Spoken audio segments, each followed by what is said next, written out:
I just, you know what? I talked a whole lot just now about, you know, cards to pay attention for, and I was talking into an unplugged mic.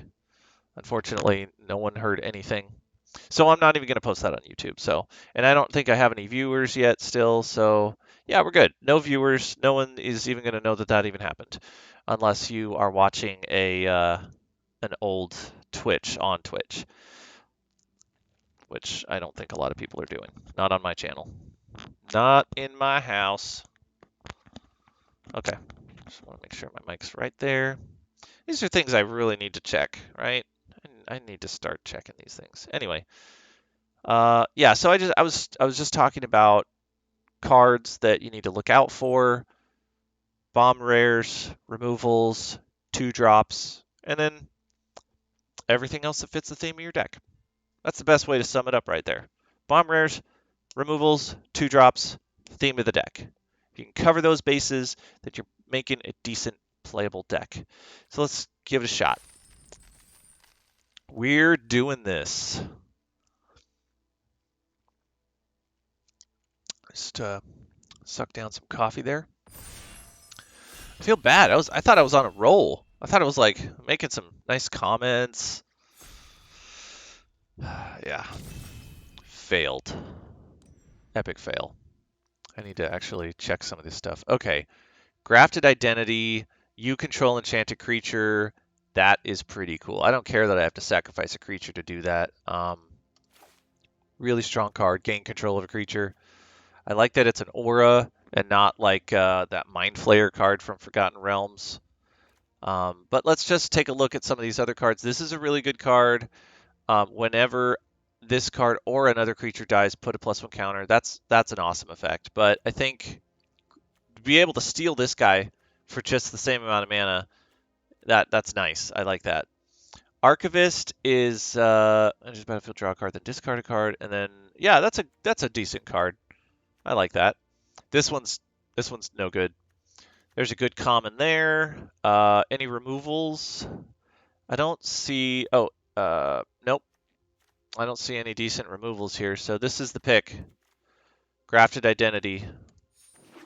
Hopefully we'll be playing blue and be able to use that card. We don't necessarily have to play blue just because we picked that. I don't think it's that bomb of a rare. It might be.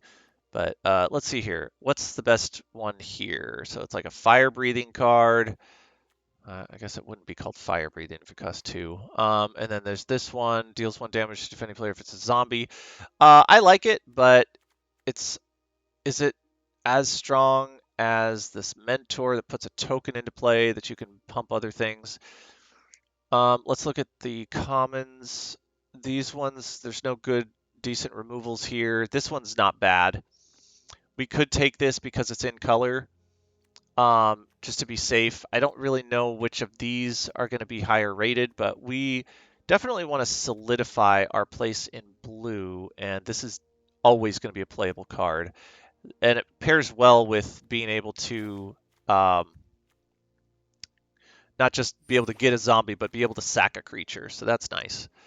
Okay, so a land in case we want to do the land thing, but I think this guy is probably the highest rated among all these other cards. We were just taking a look at that, and yeah, he's the highest rated uncommon that's not a removal spell. So that speaks leagues on the importance of taking a card like this. So this may put us into. This works really well when you're sacrificing creatures too. So let's focus on a deck that does that kind of thing. I think we've picked our theme now. We've got three cards already that go really well together, and that kind of defines our theme. So let's dive into that theme. Zombies, that's great. This one creates a zombie. Sacrifice any number of creatures to create, where X is the total power of the sacrificed creature. I don't know that that's really great. It is an instant, so that's nice, but the fact that you're sacrificing creatures, I think probably just this zombie, this kind of fell into our lap. This is going to work really well with our zombies if we can manage to get a lot of zombies into play. Like get more cards like this, hobbling zombie. And I mean, we could throw in cards like Consider and Gale Drifter too if we need to, but I think like that would definitely be our next pick, and then this one, and then these other two blue cards from this pack. Hopefully they get passed to us. All right, Flip the Switch is a great counter spell. It puts a zombie into play, so that's kind of what I mean. I like it better than Dissipate for sure. It still costs 3. Um, this one, it's just straight up counter spell, and this one it makes your opponents pay 4. Most of the time, you can hit a lot of things with this, and they won't have the extra mana to pay for it. I mean, think about it. It's turn 5. What are they going to be casting? Are they going to cast a 1-drop? Probably not. They're going to be casting a 5-drop. So anytime. This gets worse when you get to like turn 10, 11, 12. But for the most part, and we're gonna get a lot of these in the deck probably. But I think that's the pick that I would want for this deck. It gives you a zombie. Yeah, all sorts of benefits there. Okay, so Rotten Reunion. I think this card is rated pretty low, but I like it a lot. Additional cost, sack a creature. This card's pretty good too, considering that it's a 7/6 menace. Will it get sent back to us? Um, let's concentrate on engine cards and less like fuel cards, and less on things that burn the fuel. Not super great, but it's in our colors, and I don't think. Oh wow, this guy got passed around. Are we on pick 7? Oh, okay. So that card that we saw earlier, not very popular. It looks like. This is a pretty decent card, but the fact that it's these two colors that aren't played very often, I don't think, in this format. I think we're just going to go with Siege Zombie, and I don't really know if it's going to be playable. We'll put it in the main deck for now. Okay, so we are playing blue. Silver Bolt is a good card, so that's, since we don't have a lot of removal, maybe we have to get Silver Bolt. Great 1-drop, but draw a card every time it turns from day to night or night to day. Maybe better. Shoot. I need removal. Silverbolt might be more common. Might go around more often because it's common. Probably see a lot less of this guy.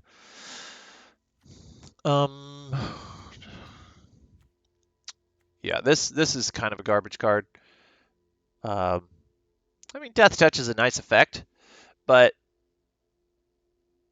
it's not necessarily always going to happen. It's not always going to go your way.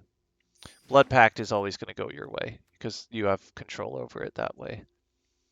Okay, so No Way Out. This is going to be another card that I probably cut, but that's the more playable card of the choices here. Wow, this guy's going around a lot. Or maybe this is the one we saw. I would think that more people would play this card.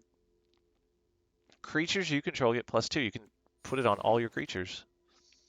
Okay, definitely Evolving Wilds over this Spirit. I know that, like, you might be thinking, oh, it's got Flying. Oh, it's got Flash. Hey, it's a 3/3. It's better than a 1/1. 5 mana is just probably too much in this format to be holding up. I mean, it's great with a counterspell deck, but I think Evolving Wilds is just way more versatile, and it's going to help us more in the long run. Okay, so none of these cards are going to go into the deck. The most threatening card amongst them, probably this Vampire. Probably this guy. And probably, yeah, I'm going to have to take that. All right. Oh, that's too bad. Okay, so we're not going to be able to get this card, which is very solid. I don't know if I'd consider it a bomb, but very solid playable for, I mean, maybe a great first pick, I think, probably, if not a bomb. So the uncommons that we have is this one again. So I was wrong. We are seeing a lot of that one, apparently. We're seeing another Silver Bolt, so that's what we chose over, or we chose this over a Silver Bolt last time, so maybe we'll take the Silver Bolt this time. But the card we're actually going to take, uh, probably the Hobbling Zombie. This card, in my opinion, is an all-star. It's not rated very high, but the fact that you get 2 creatures for 1, even if it is a decayed creature, the fact that it's like a great, it's almost like a 3 for 1. And if you think about it, it's like you get 2 creatures, so that's 2 for 1ing already. And then if you're killing a creature with Death Touch, that's like 3 for 1. It's a great. Okay, so I kind of wish that I could play this because this is a really great card too. It protects itself, it gets bigger, and it puts cards back in your hand. It's a great card. But we're not going to be playing it, so the only cards that are playable in our deck are going to be the Sifters, the Geistweave. This is the highest rated card and probably the best fit for our deck because it puts zombie into play, and zombies are the theme, but also creatures dying and sacking creatures is also the theme. Because this is our bomb here. We get to steal their bomb. Got to be really patient with cards like this. All right, so yeah, it's going to be Falcon Abomination, which actually goes really good with Geistwave, if you think about it. You attack in for 2, they surprise you with some sort of combat trick, and then you just bounce your own creature back, and you get all of its effects, and Geistwave lets you draw a card. So, as promised, you know what? We were going to take Silverbolt over the Firmament Sage, but I think in this case, this card's probably better. So we're going to take this 4-drop creature over the removal. Is that the right choice? I mean, this is a decent card for our deck. Something to sack, something that dies, draw a card, lose a life. But this one, each creature blocking it gets -1. That's pretty sweet. And then it has controller loses 1 life. I like that card a lot. I've seen it useful. Oh, wow. Wait a minute. Pick 4. This is... Are you kidding me? Somebody's going to get 2 of these cards? Wow. Okay, this is probably the top pick. Maybe not over this card, but wow, I can't believe no one's picked that. On pick 4. That's pretty crazy. Silverbolt over the Sifters, absolutely. This guy, he's okay. I'm not going to say he's great or bad. He's just okay. He's just like a filler card. He's just a filler card. He's nothing to be excited about, let's say. Don't get excited about this card. It's just bleh, meh. Probably get cut from your deck most times. Okay, so Evolving Wild looks nice here. We don't really need a Bat Whisperer, and I definitely think we... Oh, wait. Locked in the Cemetery is a removal. 5 or more cards in your graveyard, tap enchanted creature. It's a 2-drop. Pretty decent removal. We already have 1 Evolving Wilds, and we know we're just going to be these 2 colors. It would be nice to have a second Evolving Wilds, but we'll get more chances for that, as we may get more chances for Locked in the Cemetery. But we saw how late we got this other Evolving Wilds. I think this removal is going to be a little bit more useful. All right, so this is a pretty decent card. We picked this pretty early. It's a great card, I think. This card, search your library for a card with flashback. We don't have a lot of flashback. And you put it into your graveyard. You don't actually put it into your hand. Yeah, I think it's going to be Revenge of the Drowned. This card's great. I love putting things on the top of your opponent's library. Because, like, oh, you know what they're going to do with their next turn, right? Okay, Component Control is the only playable card in our deck. And, well, also this guy, but are we really going to play 3/4 for 4 that exiles a card from a graveyard and adds a mana of any... it just fixes your mana by you lose mana. Enters the battlefield. Tap or untap. That's probably not going to... That's going to get cut from our deck, but that's probably more playable than this thing. It just happened to show up. Let's take Duress. I don't necessarily think Duress is a great card, but it can get rid of a removal in your opponent's deck or hand. What are the signs telling us? Are we taking the wrong colors? Is blue-black just like way overpopulated? Okay, so yeah, we'll want that Firmament Sage. I think it's way better than a stuffed bear. I'm still so surprised that the two of those green-blue legendary card popped up. Geistwave, beautiful. I love this card. Yeah, this works really great with Falcon Abomination and cards like it. Any card that's similar to Falcon Abomination, I think Geistwave is great to include. Okay, so Stuffed Bear is the only playable. It's not actually playable. This is probably the most threatening of these cards, so we'll take that. And you know what? I really like this card, even though no one's probably going to play it. Nice. Not playable in our deck. Let's see here. Not playable. These are white, so we're not going to be playing them. Eaten Alive. Great card. Great removal. The next best card would be Falcon Abomination, and then from there, probably the Spirit. I think Otherworldly Gaze is just not really that playable. Put it on top of your library. I mean, that's like your Revenge of the Drowned to yourself, almost. Why would you do that?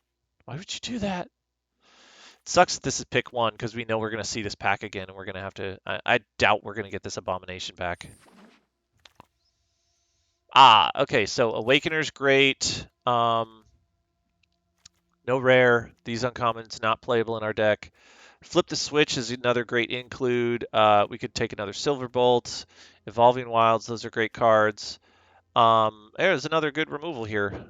Should we take this, since we're low on removals? Maybe. This is a sack ability, so this goes really well with the theme of our deck. Maybe we should take this because this one doesn't necessarily, it's just a removal. This one follows the theme. Let's go with the theme. Follow the theme over just generic removal, I think. Pithing Needle is rare, but not really playable in any draft format, let alone this particular one. Evolving Wild's probably the best card to take here. I know we have a Rotten Reunion already, and it's not a great card. Not very high rated, but yeah, we're drafting the easy way, as some would say. You know, we're just picking the cards that go with our deck and picking the most generic cards. So we're not really thinking about, hey, let's split off into like some other colors because it's so tempting. You don't want to do that because that's just it's gonna mess up your picks, I think. It's gonna really take you on a tangent. Okay, so no really great picks here, other than the fact that you can create some zombies with this. I think that's the take. This is probably the best card in the pack here, if not Skrillex. Yeah, that's a spells deck. This card might be a good pick too, but I think this one is probably the best pick of the pack. There's a lot of good picks here. Well, we can't play any of them other than this one. All right, so Abomination here goes great with Geistwave, and also Geistwave goes really great with cards like this too. Create 2 black zombies. Is this card better than Abomination? No. The fact that it costs 5 puts it at a more difficult to play position. Look at our curve. We don't even have any 5 drops, but this, I think, is going to be a stronger play than this guy. Nice. Hobbling Zombie. That'll fit well. I like this even better than that 5-drop, because you know what? It kills a 5-drop. And then when they trade, I get the zombie. Maybe he got, an extra zombie more than I did, but, I think it's just plain better. Larder Zombie is a defender, so it doesn't have a trigger that says, oh, I'm not a defender anymore, so that makes it not as good. Okay, we don't really need a 3rd Evolving Wilds, do we? It wouldn't hurt. I mean, are we going to be playing the Siege Zombie? Maybe. It is a zombie. It is a zombie, and I don't know. I think, yeah, let's take the zombie. We need more theme and less fix because we already have 2 Evolving Wilds. 2 is enough in a 2-color deck. Let's take this guy. I don't want to play Duress, and so that's the card that I'm looking at and saying, I don't want to play that. This card, it's like, it's emotionless. It's an emotionless grab, whereas this one, it evokes emotions of negativity, so I don't want it. Abomination did come back. Wow. Okay. That's great. That is great. I think we're getting the best picks of blue and black here.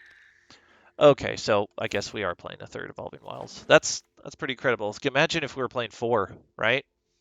Okay, so we got another Rotten Reunion. That's fine. I think that's playable. We're not going to be playing that. Let's just... Yeah, whatever. Not going to be playing that. And Duress. Yeah, we'll take Duress. Okay, we did it. We made it through a premier draft. We get to work on deck building. That went pretty smoothly, I think. So we have 48 playable cards. We actually have more because we have these 2 artifacts, but I'm not considering them playable just because I don't like them. So what cards don't really go great with the theme of our deck that are too generic? Let's take those out first, right? This one actually doesn't go with the theme, so we could take those out. That one definitely goes with the theme. That one doesn't really go with the theme. That one doesn't really go with the theme. That one doesn't go with the theme. That is a zombie, so because we're playing Scab, we can call that on theme, right? It's not that great of a card in my opinion. It is a 2/2 for 2, and 2 drops matter a lot. And we're already playing way more 3 drops than 2 drops. I say way more because of the importance of 2 drops. And since we're already going to be taking this card out because that doesn't go with the theme. Let's see. This one doesn't really go with the theme, but let's see. Did we have you taken out any removal spells? Not really. So I'm going to leave it in because it's removal, not because it doesn't go with, not because it goes with the theme, but I think it's really important that we have enough removal in our deck. That goes with the theme, that goes with the theme, so does that, so does not that. Okay, we have a deck already just by eliminating the cards that don't go with the theme of the deck. So why is that important? It's important because if you think about it, like if it goes with the theme of the deck, it's strengthening the deck in itself, right? So it adds like even a card like this, which is not that great. If you're in a stalemate, it is great, but most cases it's not that great of a card. And what is going to end up happening is that even though this isn't that great of a card, it gets better with cards like Scab. It gets better with cards like I need to sack a creature because it's just a cheap creature and it's a zombie. We don't have a lot of things that... Oh, wait, this doesn't go with the theme, does it? Okay, we could take this out because it doesn't necessarily go with the theme. We must have missed that one. Okay, so technically we could add 1 card of extreme value. So because we were talking about a low amount of removal, Bladebrand actually might go good in this deck. It's card advantage by itself already. You do have to target a creature, and it can fizzle if your opponent has a response. So you may not get to draw the card regardless, and you may not save your creature. But what is great about this card is that you are going to want to be attacking with your decayed zombies. Because decayed is a thing in this set, this card gets better, right? You're going to be attacking with, like, let's say 2 or 3 zombies that are all going to die anyway. So you know, since they're all going to die anyway, and let's say they have one or two blockers, you're hoping that they block one of them if you've got this card in hand. Whereas any other time, you're hoping that they're not blocked. So this kind of switches the gameplay in how you use your decayed zombies. So I think that this one sort of goes with the theme. You like what I did with my voice there? Sort of. It's a 2-drop, which is nice.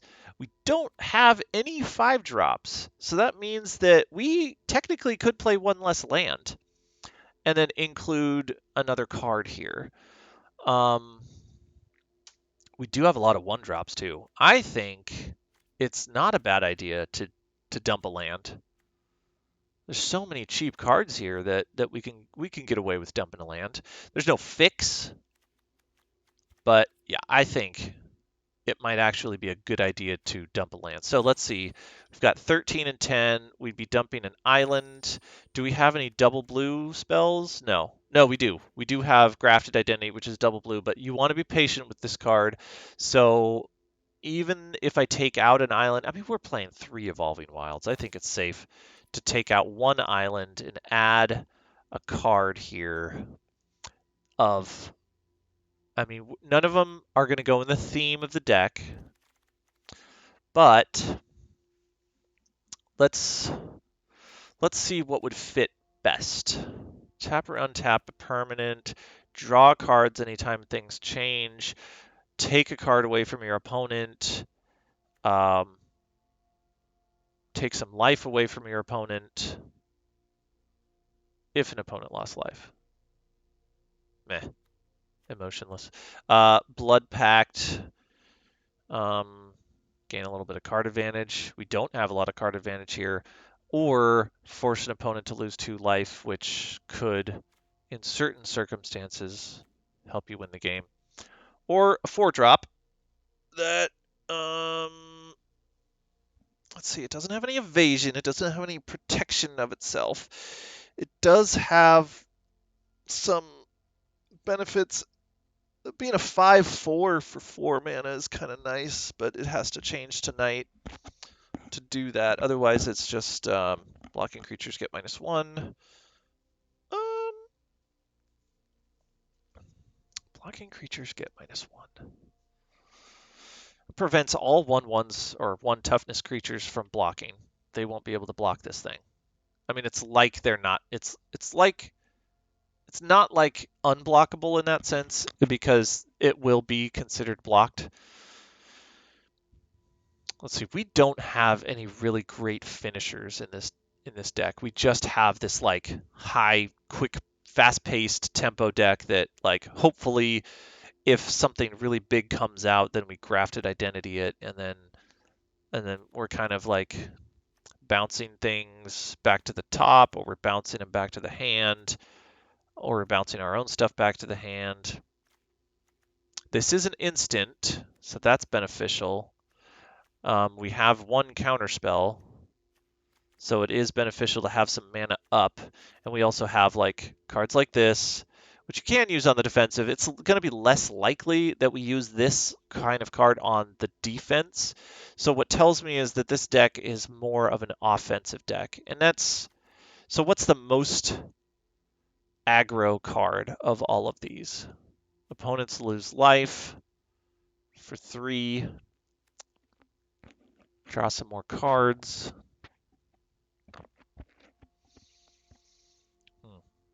For 3 mana, this is like something that should cost 2, right? In older sets, this was like a 2-cost card, but maybe like a sorcery. Maybe they added that 1 cost for the value of it being cast as an instant.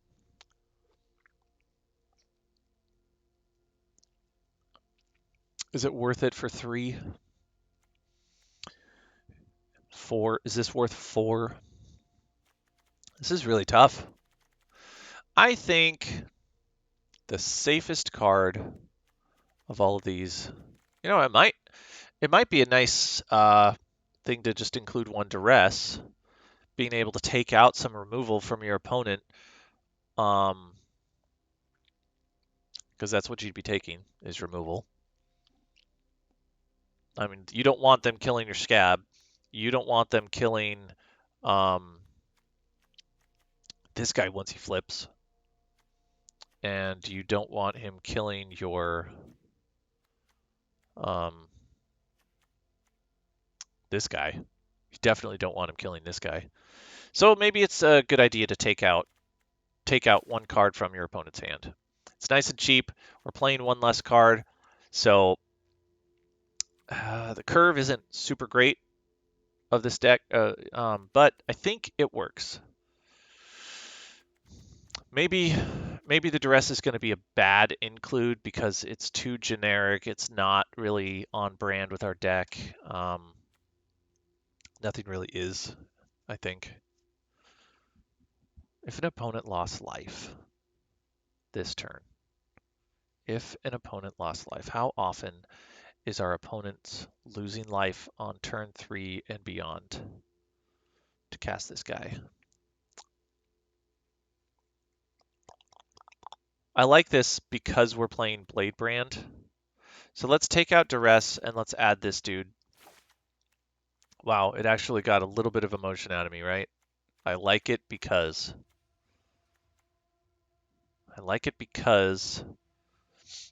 it is kind of an aggro deck. We are attacking. I'm thinking of scenarios in my head of when these cards would be useful. And I'm over examining because this is like a generic card. It is limited to certain times. Like you have to deal damage to the player in order for this to be effective. Otherwise, it's just a 3/2 for 3, which that makes it not good, I guess. A 4/3 for 4 as opposed to a 3/2 for 3. But this actually does a thing when it changes to night, which that thing, and it also has a static ability of blockers get -1. Could make a really big difference.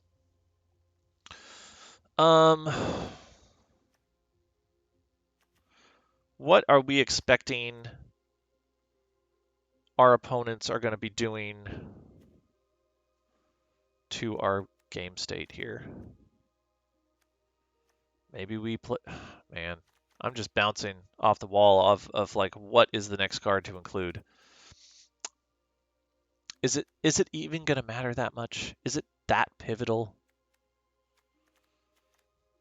Maybe seeing what our opponents have in our hand is going to be beneficial to predicting how, what other cards we should play. So maybe Duress is just better because we can see our opponent's hand. And we want to be able to see what he's plotting against us so that we can go in full force or what. Our big plays are always going to come on turn 3. So maybe we don't want to be adding another 3-drop. Maybe we want to Duress because it's earlier in the game. And we didn't even talk about Firmament Sage, have we? This is one of our earliest picks, too. Drawing cards every time it changes from day to night. The fact that it's a 2/3 maybe makes it, on turn 4, maybe makes it bad.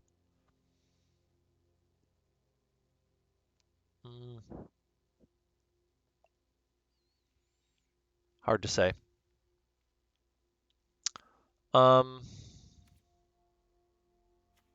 Yeah, I think I've thought about it enough. I think Duress is fine. It's earlier I was saying that I didn't want to have to play Duress, but I can see the benefits of playing it with this particular deck that we've created. It's not all aggro, it's not all zombies. It's also a couple tricks here and there. Like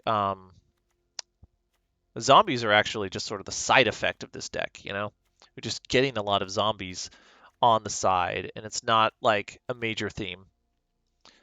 It's a minor theme, and what the major theme is we are sort of just messing with the opponent, right? We're flipping the switch, we're bouncing things, we're stealing things. That's kind of what it is. It's a little bit of a tempo.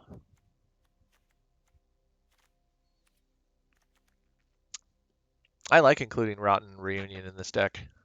You want to be patient with this too. You want to be getting rid of cards from the graveyard, but timing is also really important. If you really need it's because it's an instant, that makes it kind of really great. But when you really need a creature to sack, like you've got an Ecstatic Awakener out, I mean, I think that's pretty nice to be able to just drop a 2. Instant speed. Do it again for 2. I love that. See how it works out. Yeah, it really fuels the deck. All right, so I'm going to take a quick 5, and then when I come back, I will continue the recording. And let's play some games. We've gone really in depth with this deck already. Wasted a lot of time talking about it, so let's just play it out. Let's see how all of our theories and discussions turn this deck into what it can do.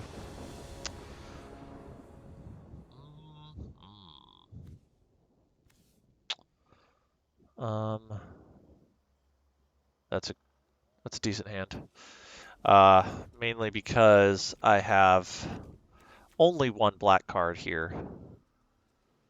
I can't believe I'm playing 2 No Way Outs. That seems a little crazy. That actually maybe means that we take out that duress because if we're making our opponent discard so many cards, there's no reason to be playing a duress at that point. I forgot to think about that. First player error before the game even started, right? Play some lands, and then we're gonna lead with Falcon Abomination. Nice. Okay, so he's got that, but then we've got an answer. It's not exactly an answer when he can flip it, but he can't flip it yet. He needs cards with different power. That's not one of them. Nice. Just looking forward to that. Let's not play it yet. It's not going to make a difference, so. But here's what will make a difference. Whenever another creature you control dies. So, we're going to go in with everything because it doesn't matter if my creature dies. It's going to die. We're going to cast another one of these. I'm going to cast an Evolving Wells. That's great, right? To be able to do that. That is great. I'm going to get a black mana. Then we're really going to make him hurt.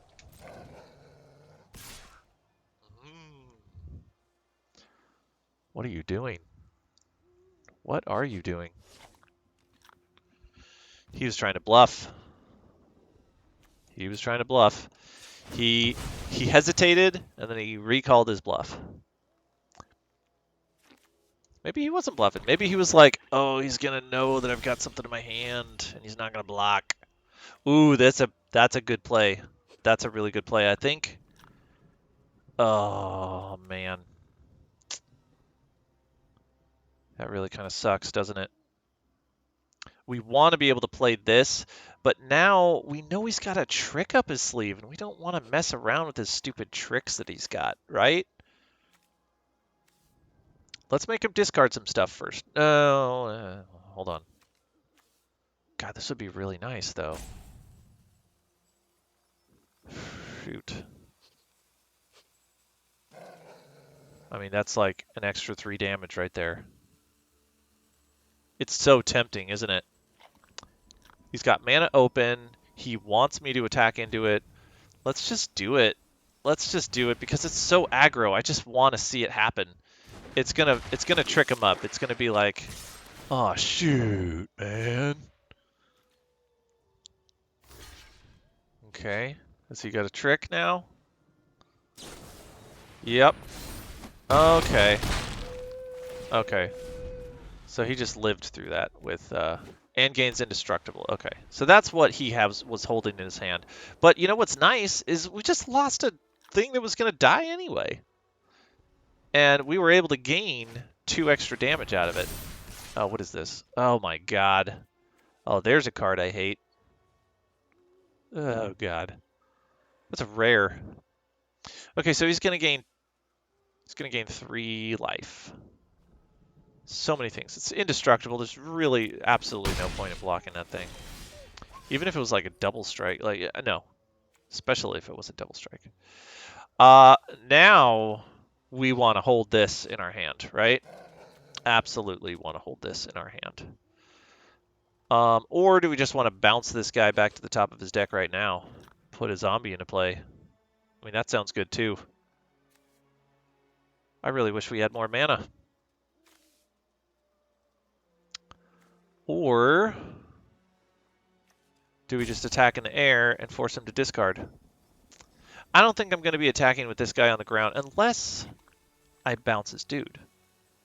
Let's bounce his dude. Let's bounce his dude. We want to take this to the super aggro level. We're going to bounce his dude. He's not going to have a spell that does anything in response to that, but he has something. He's got something in his hand. And because he's got something, I'm not going to attack on the ground. I'm just going to attack in the air. We know he's got something. We saw that hesitation, that stall. Oh, look at that. Give it haste, attack with it. That's great. I'm not blocking it, obviously. So he's at 10. Can we kill him? Can we kill him? We got that really ever important swamp, didn't we? So we can go ahead and like do something like this. Or he's tapped out. He's tapped out. So this removes one of his blockers. He's going to be forced to block, which means he's just going to lose that guy. Let's do that. I think this is great. He might just concede here. Who knows? He sees that our deck is efficient. It's super streamlined. And went to the top of his deck, but we can't see it. That's weird, right? So, he's only got this one card in his graveyard. Oh, you know what? We had a misplay there, didn't we? We could have gotten rid of this card a turn earlier, but does it matter? Does it really matter? I mean, he can't do anything here. And that's 6, 7, 8, 9, 10, 11 damage. He's gonna block the 3/2 probably. Because that's the most damage. And then he'll take 6, 7, 8, and he'll go to 2. And then, I mean, he's just going to concede, right? He's not going to be able to do anything here. Well, he should be conceding at this point. Unless he's got some sort of ridiculous card I don't know about. Let's see. Are there any like red-white super bombs? Let's go to the top of the list. Let's look at draftism while we're waiting, since we have to wait anyway. Black or white? Or no. White or red. There's a really great black and white card. He's got Burn Down the House. That might do something for him. It'd kill all of our zombies, but we could just get more, right? It's sorcery speed. So maybe he's got a Burn Down the House in his deck, and he's thinking, I might draw it. But more than likely, he's just wasting our time on purpose. He's like, fine, if you want to be all good at the game, I'm going to sit here and I'm just going to walk away from the match. You know, I've walked away from a lot of matches, though, so I can't really complain about this kind of thing. Not in spite of my opponent. It's usually because I'm playing casually on my phone, and then I'm like, oh shit, I'm getting a call, and I'll just talk on the phone while the game's going on in the background. And sometimes I don't know. Sometimes I just get interrupted. But the fact that this is at the pivotal moment of the game where we're about to lose, or he's about to lose, tells me probably he just walked away from the game to spite me, right? So thank you, Tori. I saw a really inappropriate name in one of my posts, or not one of my posts, but a very inappropriate name of one of my opponents that I played that I just uploaded to YouTube. So See if you can find it. It's pretty funny. It's also extremely inappropriate. So I apologize if it offends anybody. But yeah, it was one of my opponent's names. I can't really control that. It made me rethink, like, should I be mentioning my opponent's names in my streams? I don't know.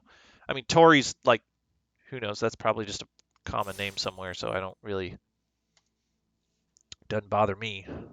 But it might bother someone.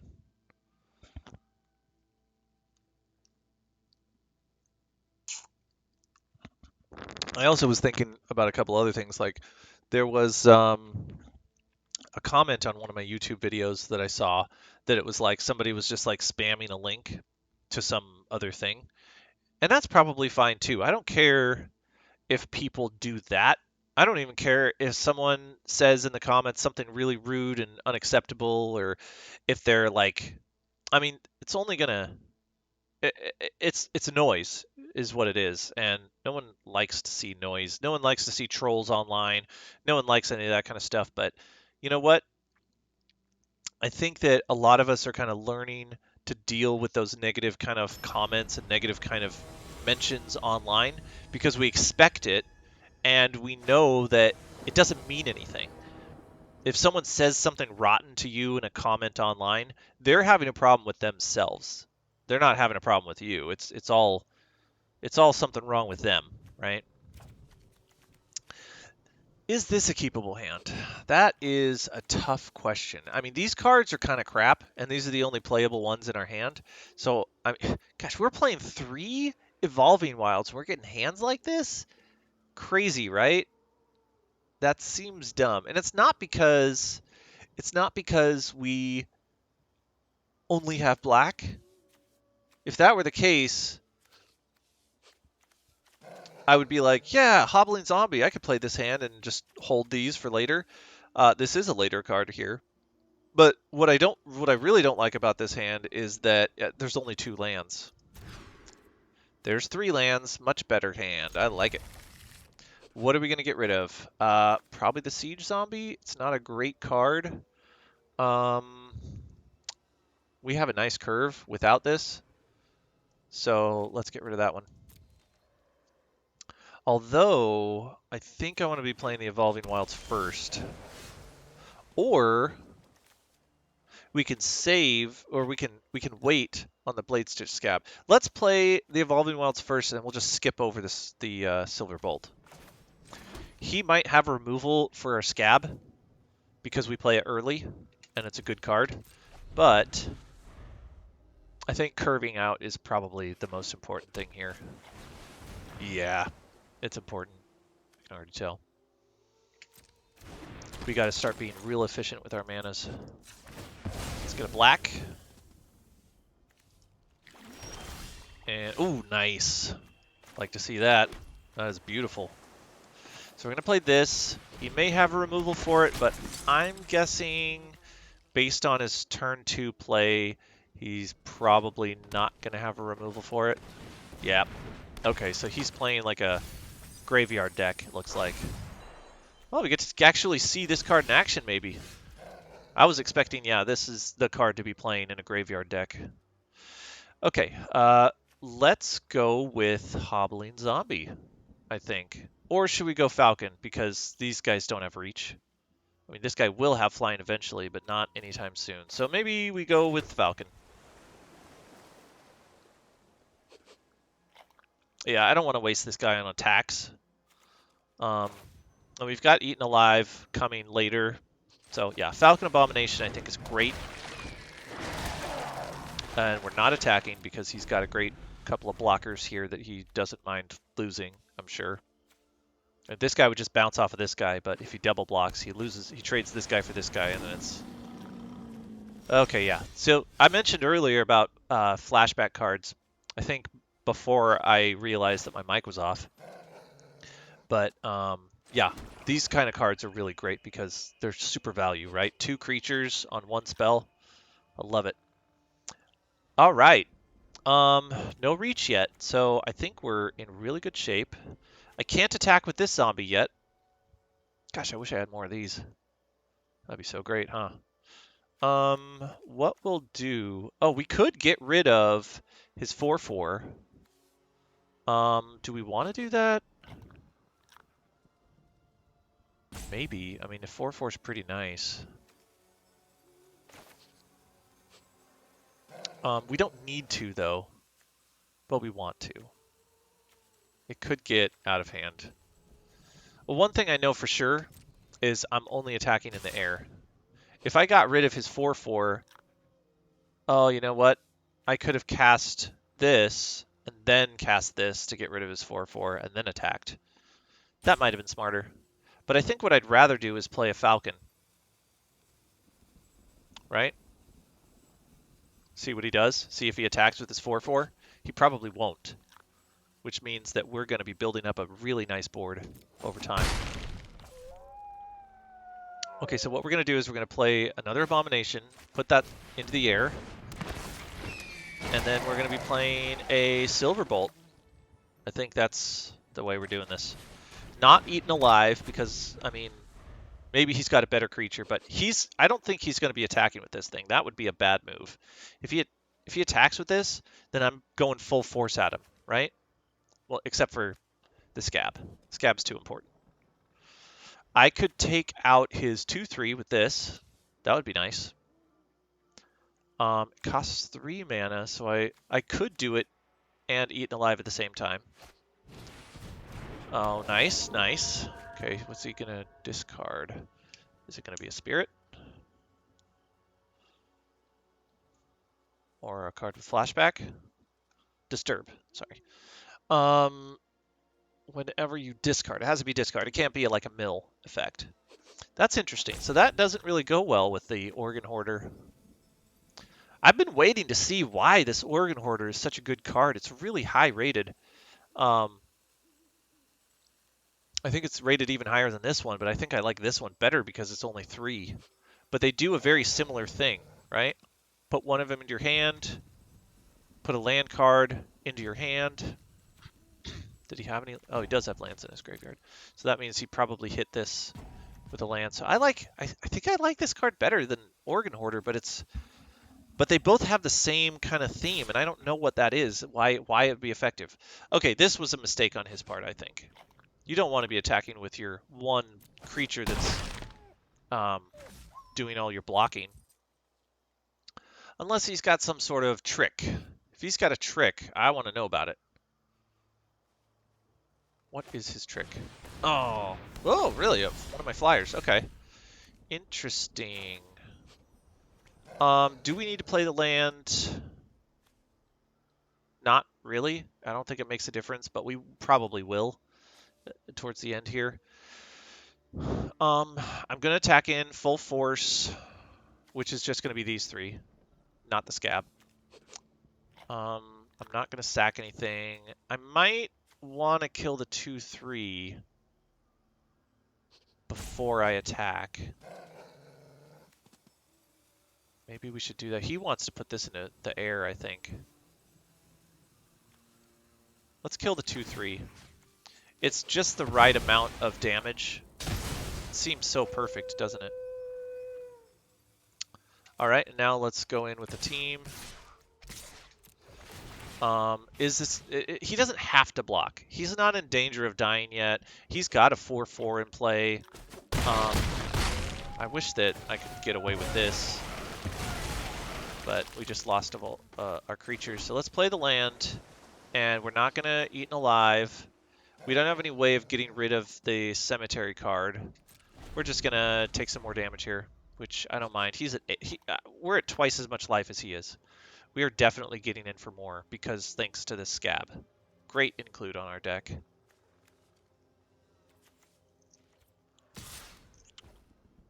What's that? Attacking with your 4/4? My word, sir. Sir? Sir? 2/3. Yeah, doesn't trigger with sifters. It's only when you discard. Yeah. Where's the benefit of these cards? I want to know. Are people playing them just because they draw you cards? It doesn't seem like enough. Tap a creature. Not bad. He could do that right now. Let's see if he does. If he does, I might be able to attack with my scab. Nope. Not attacking with the scab. Not worth it. But I may have to get rid of that guy. Do I want to get rid of him now? Well, I've got a blocker. That's what this guy's for. He's not going to be attacking with his 4/4 anymore. So I don't need to worry about that. I'm not going to eat him alive. I could hard cast this now. I don't even need to be sacking a creature. So if he puts out something real good, I can kill it, or I can wait for my gain control of spell. That'd be nice too. But I think I'm going to leave this zombie as a blocker and just keep attacking in the air if he lets me. Chances are he's going to be keeping his people from attacking by keeping... Yeah. He has to tap 3 things in order to do this. I think that's what his plan is right now. How convenient. Scab Wrangler. Oh! Yeah. What other choice do I have? Oh, on bottom. Yeah, I want it on top. I like that card. I do not mind playing it. He didn't like it. Okay, so is he going to attack for 4? Yes, he is. No blocks. No thank you. I'll just take the 4. Okay, so this is interesting. We're kind of in a bad place now. I'm just recasting the same stuff. All right.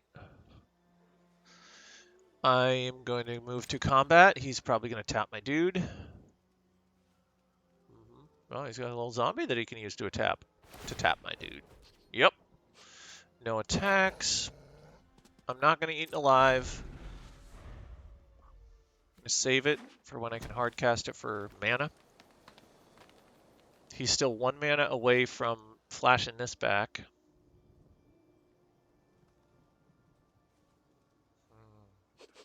Oh, we're both at 8 now. I wasn't expecting that. So he has a chore of getting rid of this hobbling zombie so that he can attack with his 4/4. Don't think he has lethal on board. He kind of does. He kind of has lethal, but... And he's got... Oh, interesting. Okay. That's pretty clever. That's only going to work for 1 turn. So I probably need to kill that 2/1. So he can't just keep tapping my things. Ugh. Okay. Hard cast this. Oh, but he's got an air dude now. I can block with my air dude if I don't attack, so...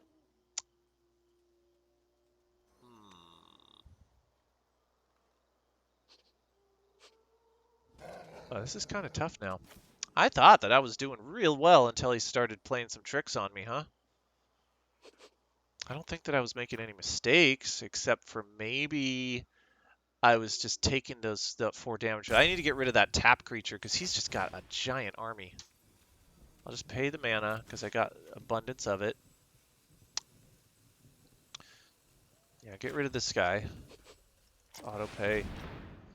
Was that the right move? Or should I have gotten rid of somebody else? I'm really low on blockers. I'm really low on life. Oh, he can still do it. Oh, man. That sucks. I'm going to lose my scab. Darn. Forgot about that. Dang it. Okay, I'm going to lose my scab. That sucks. No attacks. Ugh. I think I'm going to lose here, actually. He was able to make that card work for him big time. Right? Wow. Yeah. Got screwed there, didn't I? He managed to pull it off. Lose the scab. Should have cast that card earlier. Wow. Whew. Okay, there was something I was supposed to do last round. I didn't do it. I didn't take out Duress. I was supposed to take out Duress to put in a different card, which now I'm thinking maybe I need to play that card that draws me cards, because card advantage is rough in here. Okay, so I'm taking out Duress. That doesn't go well with playing too many of these, which now I kind of wish that I had drawn against him. Card advantage cards would be this card here. Nothing else really goes card advantage. I think that's the one that we want to be playing. Too many 3-drops, but that's all we got, right? We don't want to be playing the 4-drop. That's not going to necessarily help us. It would have helped us that game, kind of, right? Because we would have had a blocker for his 4/4. But really, like, to play, like, it's too specific. Like, a 4/4 is just very too specific for, like, that particular scenario. We had the hobbling zombie. We had ways of dealing with his problems, but he just managed to, like, trick me up just barely. He just had really good draws at that moment, I think. Started drawing the right cards right at the right time. I was in such good shape too. I was railing him. He had some good removal things. Good weird removal. We needed more removal then. Maybe it wasn't a good choice to get rid of his 2/3 when we did. We should have saved it for that other card that was tapping our stuff. So we need to be a little bit more reserved on our Silver Bolt, and only get rid of things that change the game state in the opponent's favor, not just like, oh, it's a creature. That's not going to make that much of a difference. So is this hand keepable? I think so. I've only got the 1 blue card. Man, I don't know what is up with the distribution of lands. Just getting the 1 kind. It's ridiculous, right? Playing 3 Evolving Wilds.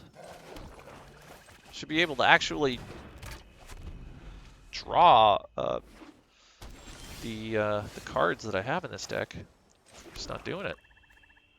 Yeah, we're not gonna use the Rotten Reunion until there's something we can actually target. Like that. If it goes to the graveyard, that's a great card to target. Excellent card to target. And if he's playing Disturb, then that's perfect. I gotta remember to do it though. Last time there was that 1 card that was like a rare. We just didn't bother to do. We could trick him. It's not gonna work though. It's absolutely not gonna work.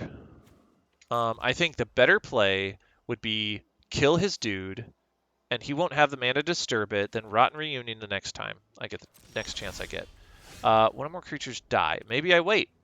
Maybe I wait until I get him into play, and then I do it on the same turn.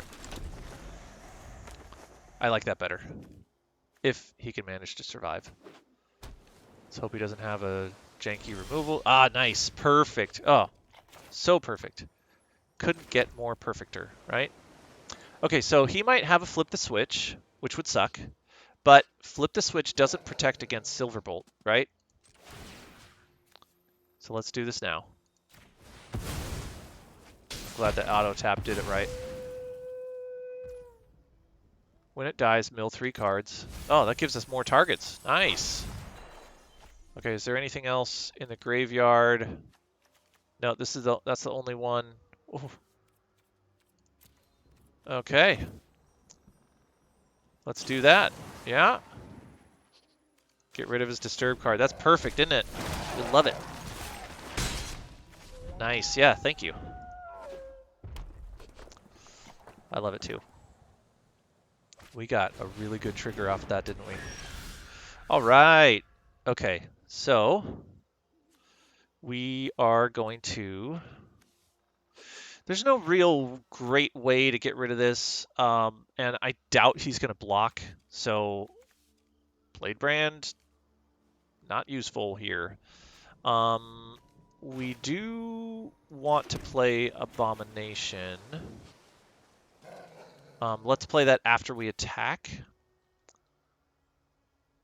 Yeah, play that after we attack. And this has Disturb too, so we can totally Rotten Reunion that thing, which he's not going to block, obviously. But we want this thing to die so we draw more cards. That's so great, right? He's not going to block. This dude's going to die. I'm going to draw a card. Oh, nice. Then we're going to cast this, and then we got our mana open for the perfect spells. Look at that. It's so perfect. It's beautiful. We have protection, so we can bounce our Abomination, or we can bounce our other dude if we have to. And that draws us a card. Protects our dudes. He's not going to be dumb enough to attack. Oh my gosh. Oh my gosh. Okay, so he could disturb this before I can Rotten Reunion, I think. Because once this goes on the stack... Yeah, I mean, blocking is obvious choice, right? Definitely block, definitely trade. We're going to trade it, but I think that... Oh, this goes on the stack. Oh, nice. Wait. Oh, what? I should have had control on. Because that goes on the stack. Ugh, and I could have killed it in response to this. Oh, man. Because it plowed through the... That's dumb. That's dumb. I don't like that at all.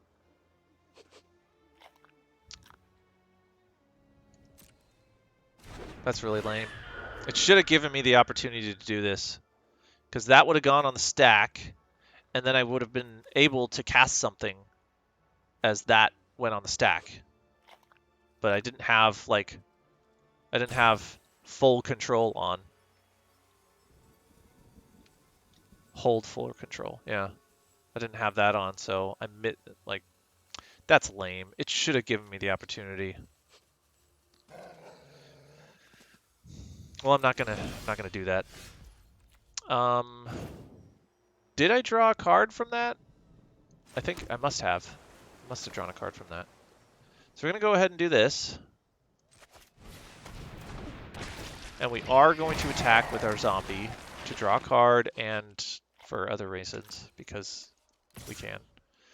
And we could attack with this, but chances are he's not going to block. So it's not going to matter because he'll just block this instead. So he's not blocking this because that would be a mistake. But he is going to block. He would block that if I attacked. But, oh, I had Blade Brand. I could have used Blade Brand to trick him up. Okay. All right, so he's going to take 2. That's going to die. I'm going to draw a card, and life is good, right? Oh. 5 or more cards in my graveyard. There's 3. Okay, I can be patient. I don't need to worry about this guy in the air. It's not that big of a deal. But next time I'll go in with the full crew. He was tapped out then, so maybe I won't have an opportunity. Oh! Enters the battlefield, target player mills 3 cards. Let's see who he targets me. That's going to activate my Locked in the Cemetery, if he does. Is he going to target me? Can't be blocked. Can't be blocked. That's ugly. He's targeting himself. Okay, so... That's too bad. Locked in the Cemetery doesn't trigger yet, but he will eventually attack with this thing unblocked, and then we're going to have a problem. He's not attacking, I'm sure.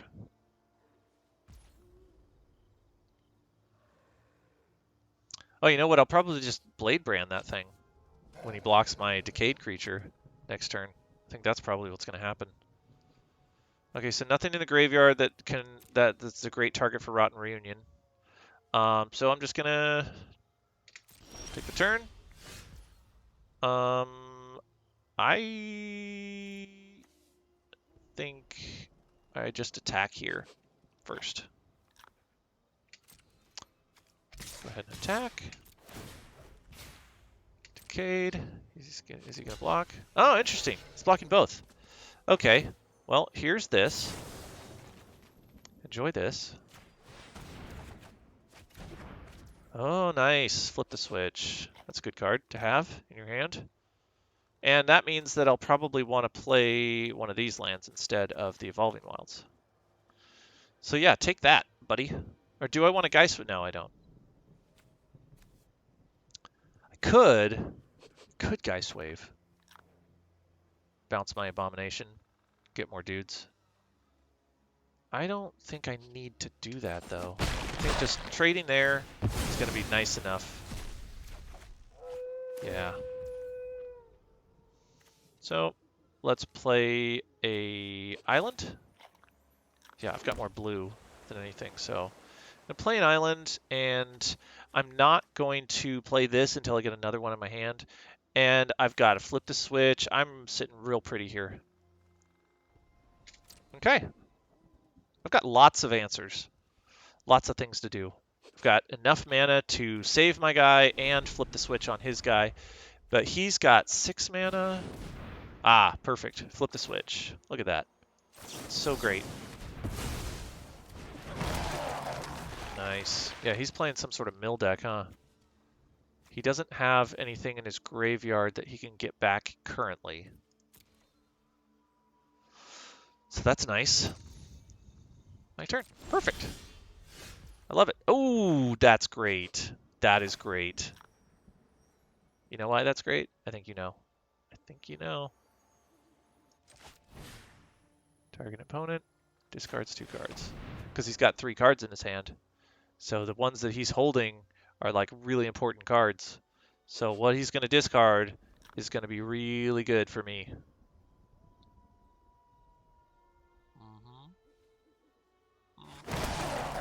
Yep. What you got? Oh, disturb. Disturb. There it is. Boom. Let's put out a land first. Put out a swamp. I think we got more islands and swamps now. But let's take out his dude now. Where is it? Where'd it go? Where'd it go? Where'd it go? Disturb. There. Boom. Come on, get down with the sickness. Right? Disturbed. Anybody? Anybody get that reference? Eh? Eh? Come on, get down with the sickness.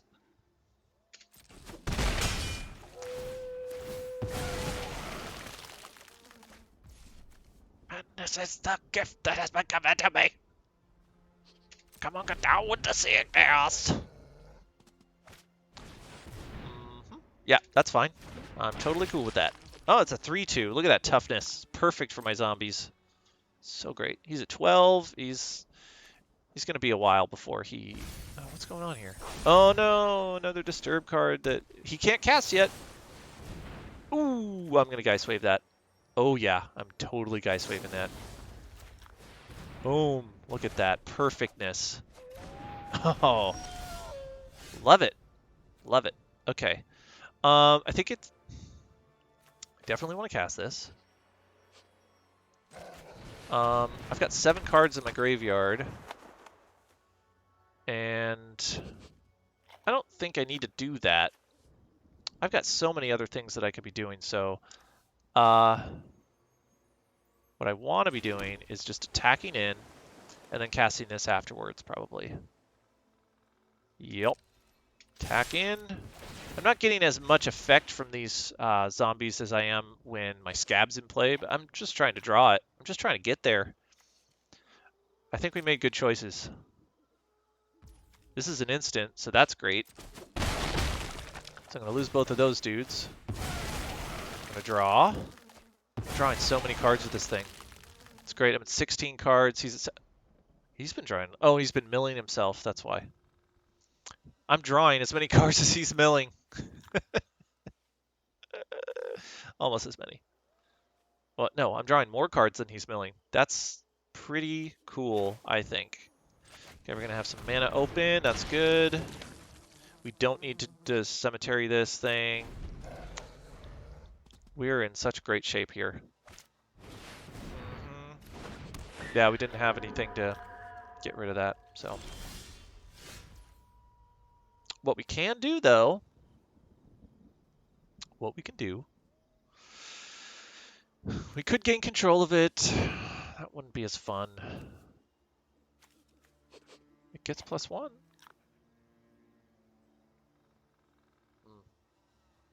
We could kill it. do so many things. Let's attack first and then see what we do. Let's attack first, ask questions later. Or we could Revenge of the Drowned. That'd be kind of fun. Okay, so he's gonna waste this dude. That's fine. I'll get a 2/2 out of it. And this guy will trigger. I'll draw another card. So let's see what we draw. I like that.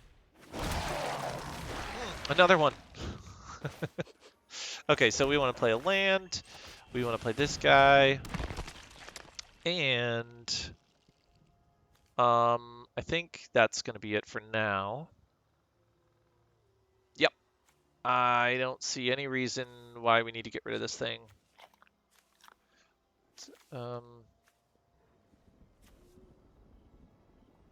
Yeah, I mean, it's just a creature. I've got blockers. I think that I'm definitely 2 for wanting the crap out of this guy, right?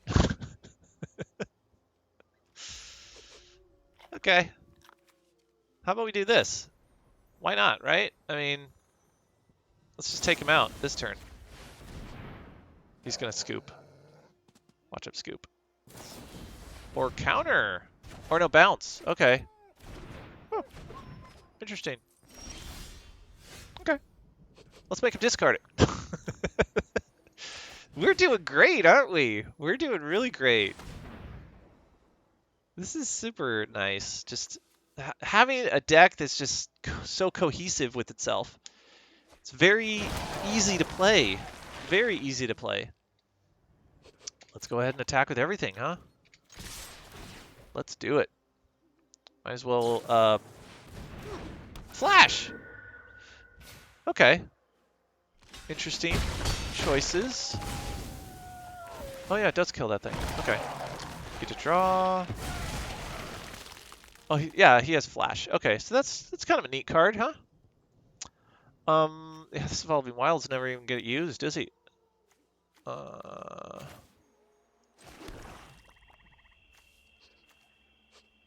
could tap it, but why? Why would I want to?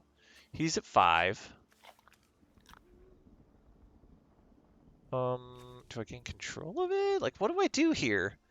I'm just gonna win, aren't I? Because he's got... Let's tap it.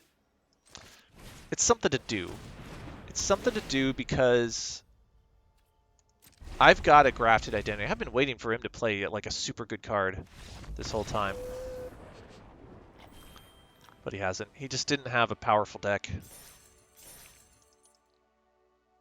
All right.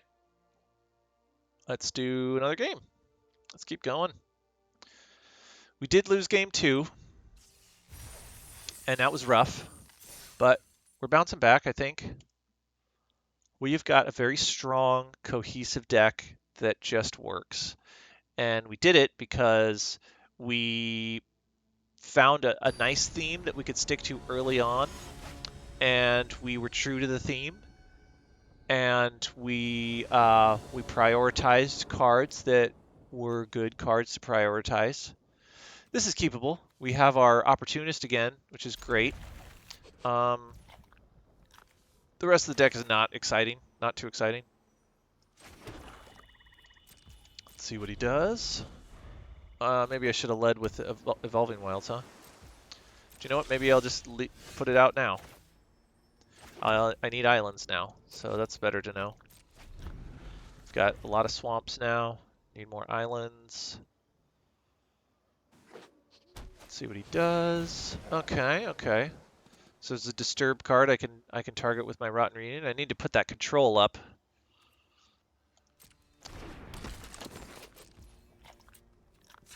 Let's get a blue. He's tapped out.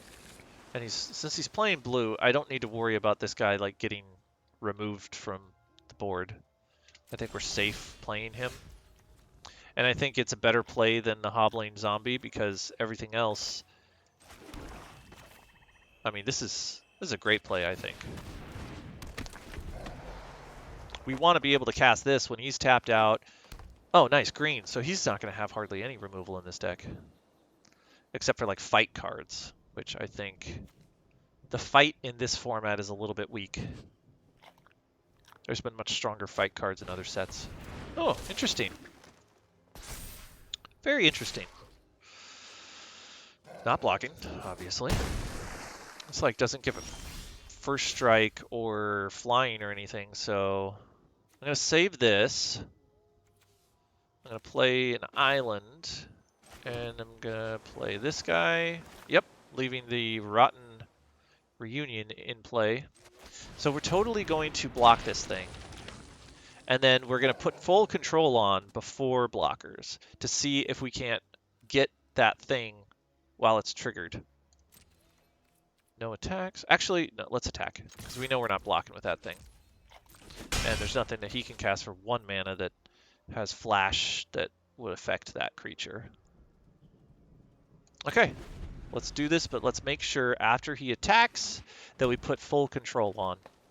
He may not even attack. Okay, interesting. That could be a game changer. I don't think Coven is a thing yet. Well, Coven is this. Only if you control 3 or more creatures. Yeah, which he does. So he could totally do this if he had 6 mana, which he doesn't. But let's see if he attacks. It does have Disturb, so attacking wouldn't be a bad idea for him, but maybe he knows that I have a Rotten Reunion in play or something.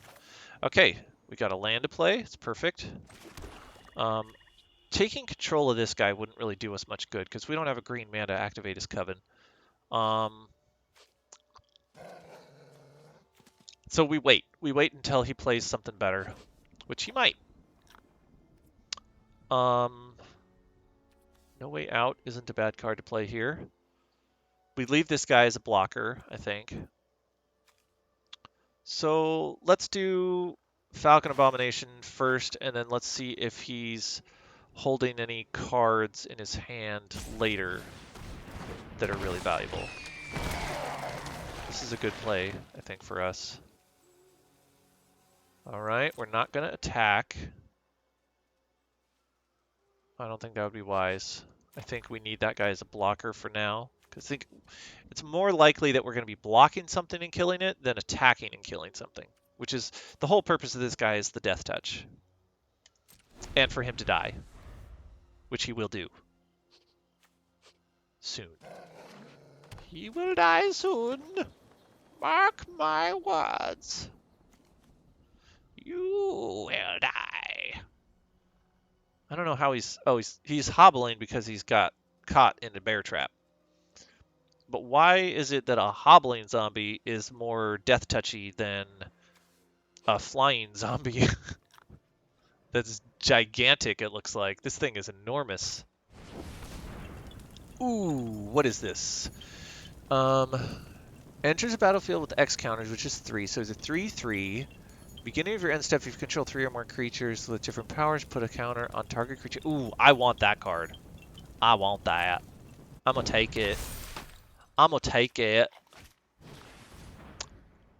Uh-huh. Yeah, dump your hand. So perfect. Okay, what's he gonna do? What you gonna do? What you gonna do? What you gonna do now? Okay, a defender. Interesting. What? Tap 3 creatures. Look at the top card of your library and may put it in your graveyard. This card isn't good. It's not a good card. I don't know why he playing it. Why you playing that card, y'all? Alright, let's take control of his really good card. Because we can. As an additional cost, sacrifice a creature. This works beautifully. We have a creature to sacrifice, but we're targeting this to gain control of it. Sacrifice a creature. We draw a card from this thing. It's perfect. It is perfect. We didn't have enough to No Way Out, which would have been nice. But we didn't know he was going to play a card that's so pivotal. What are you going to do? Tap it? Okay. I wasn't going to, like, it's going to have summoning sickness, so that doesn't matter. I guess... I don't know why. Flip the switch. It's okay. What's he got in his graveyard? Just this one dude? I could take him out, but let's use that as an instant because this doesn't have a static effect of bringing it back into play or something. So what we're going to do is attack in the air because he doesn't have reach, right? This doesn't give it reach, just gives +2/+1. He might put that on something else, but we're just going to attack in the air. We're going to block with our Death Toucher. And this is a 4/4. I don't know why this didn't trigger. If you control 3 at the beginning of your end step. Ah, okay, so it's triggering now. We're going to put it on our flying dude for obvious reasons. This is the guy that's attacking and killing him, so. Man, great card to take control of, right? Every turn it gets bigger. Loving it. Ba-da-ba-ba-ba. From here on out, I think we're either going to be no way out. Well, we can do both. We'll no way out on his turn. Yeah, perfect. So he's tapped out, so he can't play the 2 cards in his hand. We're going to no way out, and then we're going to hold up 3 for flip the switch. It's perfect. I don't care too much about that card. Yeah, go ahead and mill. That's fine. Ooh. Oh, nice. We have a target. Houston, we have a target. Sorry, dude. That sucks. Should I apologize? No, that's not one of the options. That's only when, like, he makes a mistake, I think. Or when he says oops, I think you're allowed to say sorry. That was so great, right? That was a great play. He milled himself. I punished him for it. Tell me how a mill deck works in this draft format. I haven't yet to see it. Like, sure, you can put disturbed cards in your graveyard, but is it really better than just casting the card from your hand, and then when it dies, you could disturb it? Like, just play disturbed cards. Don't play mill cards. Like, why is mill so? Why do people think mill is good right now?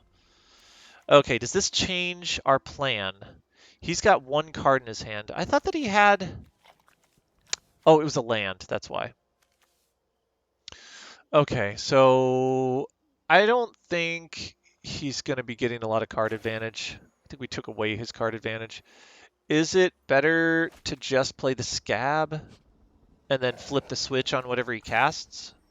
I think so. Let's just do that. Let's just play the scab. He's going to be spending his mana on this thing, most likely. And eventually we're just going to kill it. Somehow. But we want to keep our mana open for flip the switch, obviously. And what we're going to do is we're going to be attacking in the air. But do we want to attack so we can draw a card? Just with this dude, just so we could draw a card? It's just going to die. It's not really going to have any effect. Or should we attack with our Death Toucher? Because we know he's not going to block that with anything worth blocking. We don't need to be taking that much damage. I think having the Death Toucher as a nice little blocker is nice enough. We don't need to worry about what we have. No worries right now.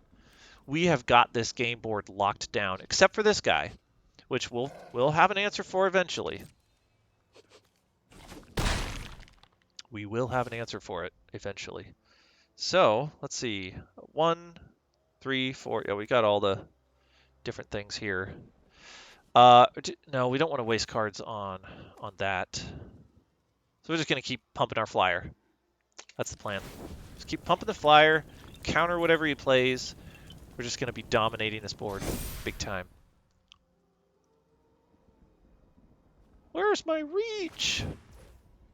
Okay, so he's got a thing that he can do. That's not going to help you, though. Oh, okay. Nice.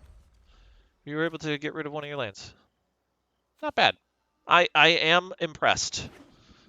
Oh, there's land. Couldn't get rid of all of them.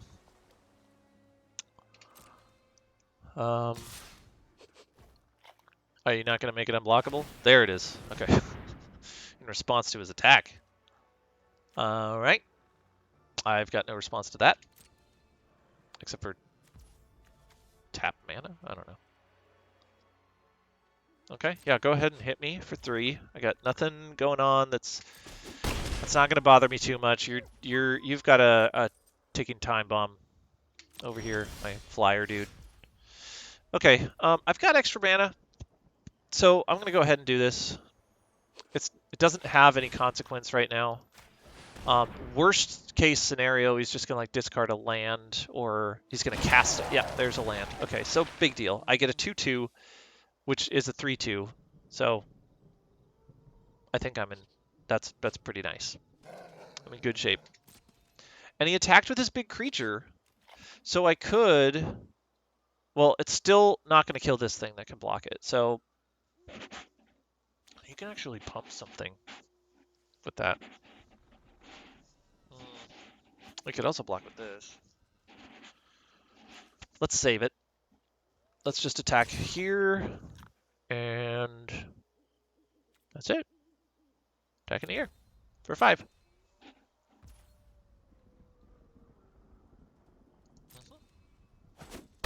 He's got a pretty good thing going for him because he can cast this.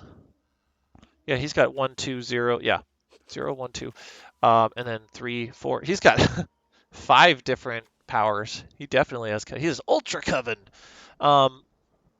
Target creature you control gets +3 and gains trample. Activate. So he can do this more than once, but not more than once because he only has 7 mana in play, and it costs 6 to do. All right, so we're gonna pump it on this dude. There's no way we can get this to 8, so he still has an extra turn after this. He's got lots of blockers though. He's searching for an answer. Getting rid of those islands. He's got 18 cards left in his hand. I've got 24. Okay. I haven't been losing creatures is the problem. I could be attacking with my zombies and just for no reason other than to draw a card, but I don't think I need to be doing that. If he holds this card in his hand, I can no way out again. Nope. Ooh, that's good. And I can't flip the switch. Oh, no. That's a really good card for him. Dang it. I've got some removal in my deck that can eventually get rid of that thing. But that sucks for me. That was the card that beat us last game. Ugh, frustration! We were playing like this exact same deck last, but this is Lord Paul. Lord Paul? I am appalled at you, Lord Paul. For playing such a good card. Oh, he's not attacking with his 3/6. Did he miss his attacks? Interesting. Oh, nice. Bounce that sucker. Biggity biggity bounce. What should I bounce? Should I bounce? Well, actually, I shouldn't do anything. I should just save it, leave it in my hand. Go to attacks, have him tap my dude. This is the moment where you want to do it. Yep. Tap my flyer. I may end up just pumping this zombie up and then attack with it eventually. That might be the move. That's a good move. Yeah, doing this now isn't a great idea. So I think what I'll do is I will pump my zombie. Yeah, why not? Why not pump my zombie? I don't see nothing wrong with a little zombie pump. Tap 3 untap creatures you control to do that thing again. Put it into your graveyard. Sir? Lord Paul? Lord Paul. What are you doing? You cannot do this. You cannot do this. I still have flipped the switch, but he's got 7 mana. So if he plays another 2-drop, right? A 2-drop gives him no. A 3-drop gives him 4 mana open, so it has to be a 4-drop or higher, I think, at this point. But I'm not in such a bad way that I can't like make this work. I have to pump this up 2 more times in order for this blocker to be able to stop him. Or I could just bounce him now and then attack in with 4. Do you want to do that? He could do this multiple times. But if he does that multiple times, he's not going to have any blockers. I don't know. I don't know what to do. Let's bounce. Let's biggie bounce. Biggity bounce. Give myself another zombie. Because this isn't like a true removal spell, right? This is just like a stall tactic. Especially when he's low on cards. He might mill himself. That might be how we win. If we win. Oh no, don't negative talk myself. We want to talk positive. We're going to win this. We've got games to win, man. Come on. Yeah, so our plan is to attack with, because he's going to tap this thing.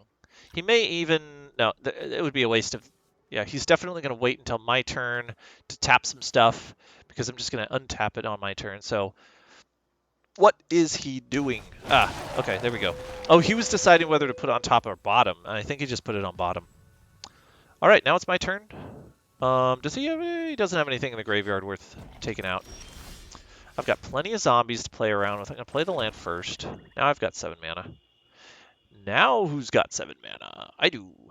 He's got a card in his hand. What is that card? I want to find out.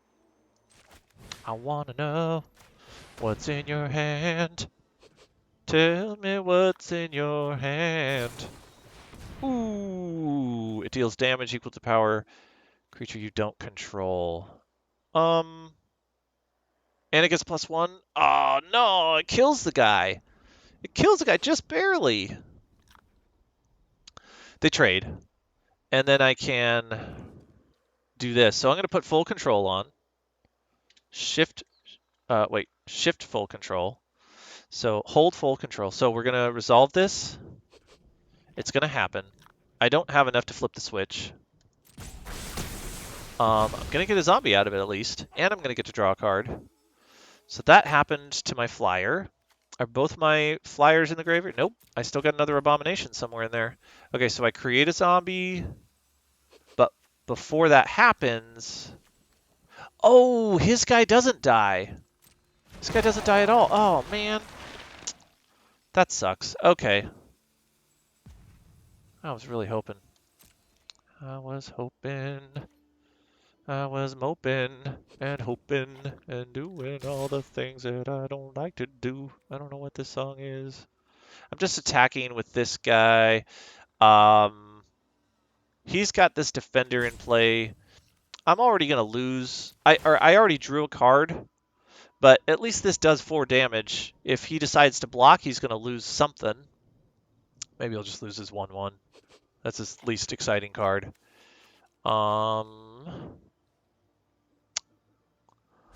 Should I think about pumping up my team for blockers? Is he going to try and like do an ultimate swing? I don't think he can because he's definitely going to die in the backswing.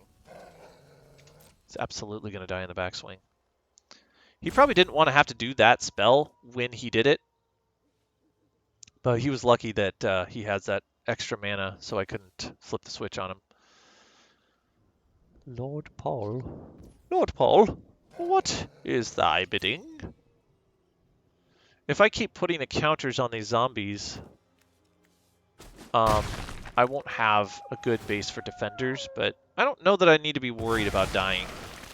He's got this guy that he can pump something to big, but does this thing get it permanent? No, it's just until end of turn. Okay. Let's see. Okay, so we're just going to pass. We're going to pump another zombie, because that tactic kind of worked, right? We were able to attack in, deal 4. He's at 4 now, so he's within death range. If he can, if he doesn't block this dude, he's probably just going to tap it, right? He's going to tap it with this dude, and then I'm just, at the end of the turn, I'm going to put a counter on a different zombie. And then I'll attack with both of those zombies next turn, and then he'll be dead. It's slow. It's slow and annoying, and could I win faster than this? I probably just could have attacked with everything and killed him, right? He's got 5 blockers. I've got 1, 2, 3, 4, 5, 6, 7 creatures, so that's 2 more than he's got. So my 2 lowest creatures are a 2/3 and a 1/3. Those are the creatures that he wants to kill most, probably.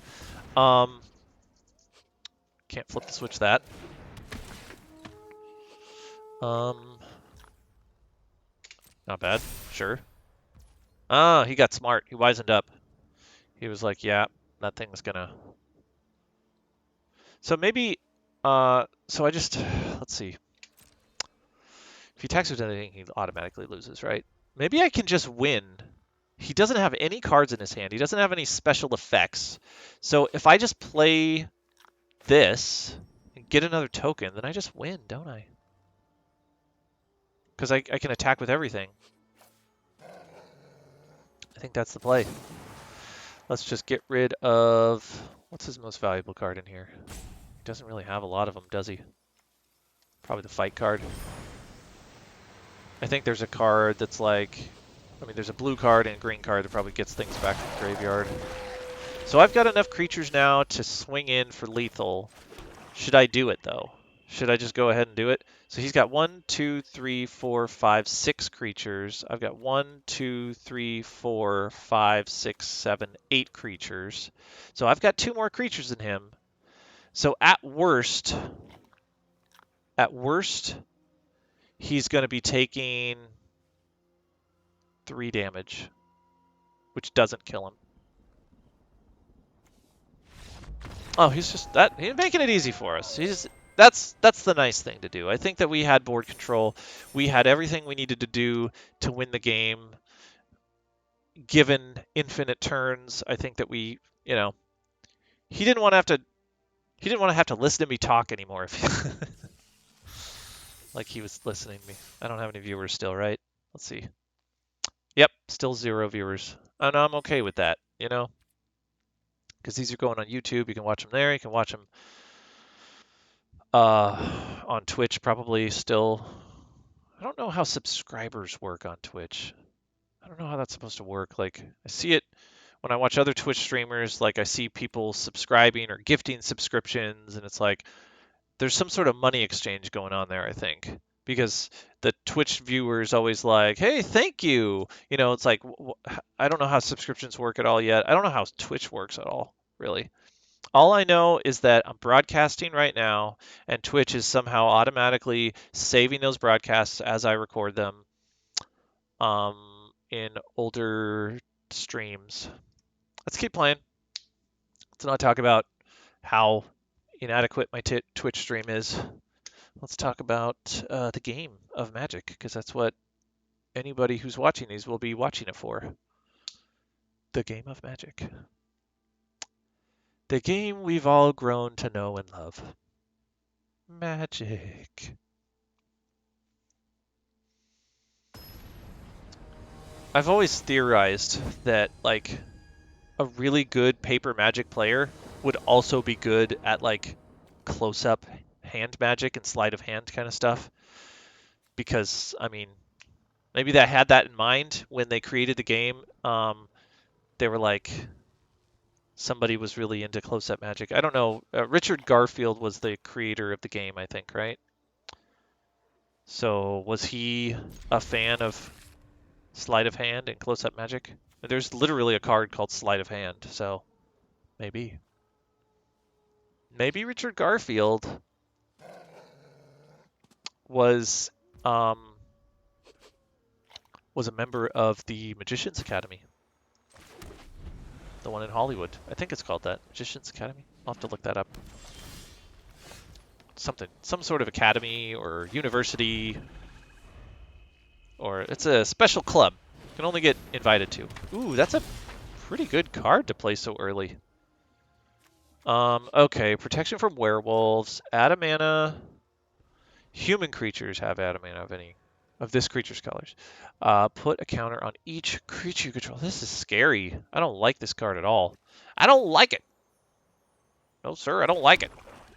And we are not going to hold up flip the switch cards right now. we're going to be doing this. We want to get that removal. We want to find some removal real quick. Oh no, what is going on here? A 3/3 vigilance. Creatures you control get +1 to power. Oh gosh, dang it. This sucks. This really sucks. We are doing poorly already. The game hasn't even started yet. We can bounce something. We got tricks. Got things we can do. But we're definitely leaving some mana open. None of these have reach, so that's good. So let's just attack in the air. We're not attacking on the ground because he's got a blocker. That's pretty good. Pretty nice. Pretty nice. But next turn, he'll be able to activate this ability. That sucks. I can't actually read it. Like, the screen sucks too much. It costs 6, right, to do his ability? Ugh. Why can't I read this card? It won't let me read it. When he cast it, I thought I saw 6. Maybe. Well, we've got flip the switch. We've got flip the switch. We're gonna flip the switch. Flip it, dip it, flip the switch. Flip it is flip the switch. What are you gonna do, buddy? What are you gonna do? He's got vigilance. Ugh. Oh, that sucks. Why? Why? Why do you do this to me? I don't like it. I don't want it. I don't want to do this anymore. I don't want to do this. I don't want to do this. Come on. I don't want to do this. No more. We need to draw some cards, I think. Let's do that. Boom. We're taking some life. We're drawing some cards. It's not my favorite plan of action, but what else are we going to do, man? No lands? No lands? Come on. Oh, man. Oh, jeez. Oh, man. This is so rough. He's just going to be counters. I don't like this at all. This is so bad. So bad.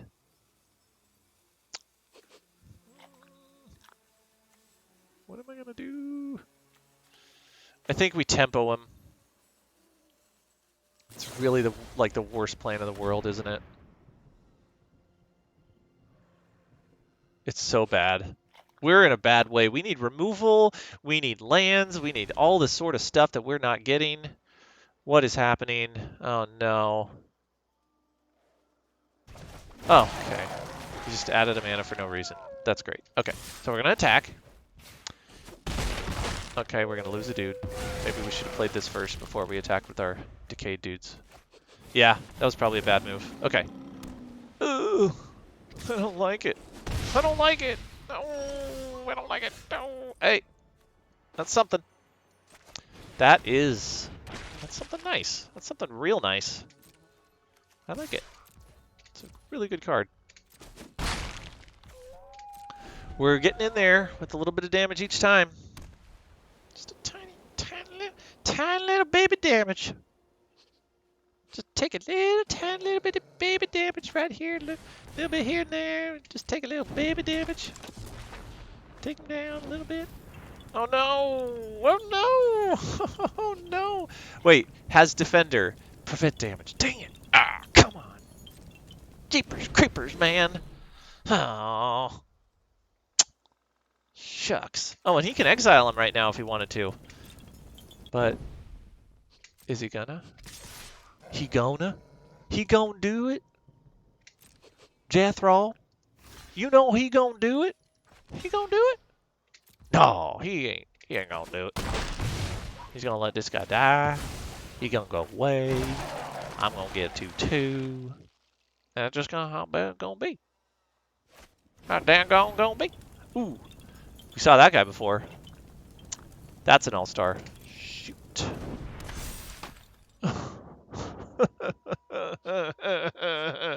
We need stuff to work out for us. This is too much. This is too much, right? There's a land. We like land. Oh, man. This is not fun. This is not fun. Well, I can put this on a tapped thing. Best thing to do is put it on the biggest creature that doesn't do anything. And then I have 3 mana left. He's got a lot of mana, and he can cast this, and then I can... Oh, you know what? I can get rid of it now. Huh. Why didn't I think of that sooner? Ugh. What is the matter with you, dude? I could have done this so many times. What is wrong with me? It's because it doesn't show up in the graveyard. It shows up over here, and I get all confused. And get locked up in my head, and I can't say it no goods. Do I want to attack in the air? Do I have anything better to do? I need blockers. I need blockers.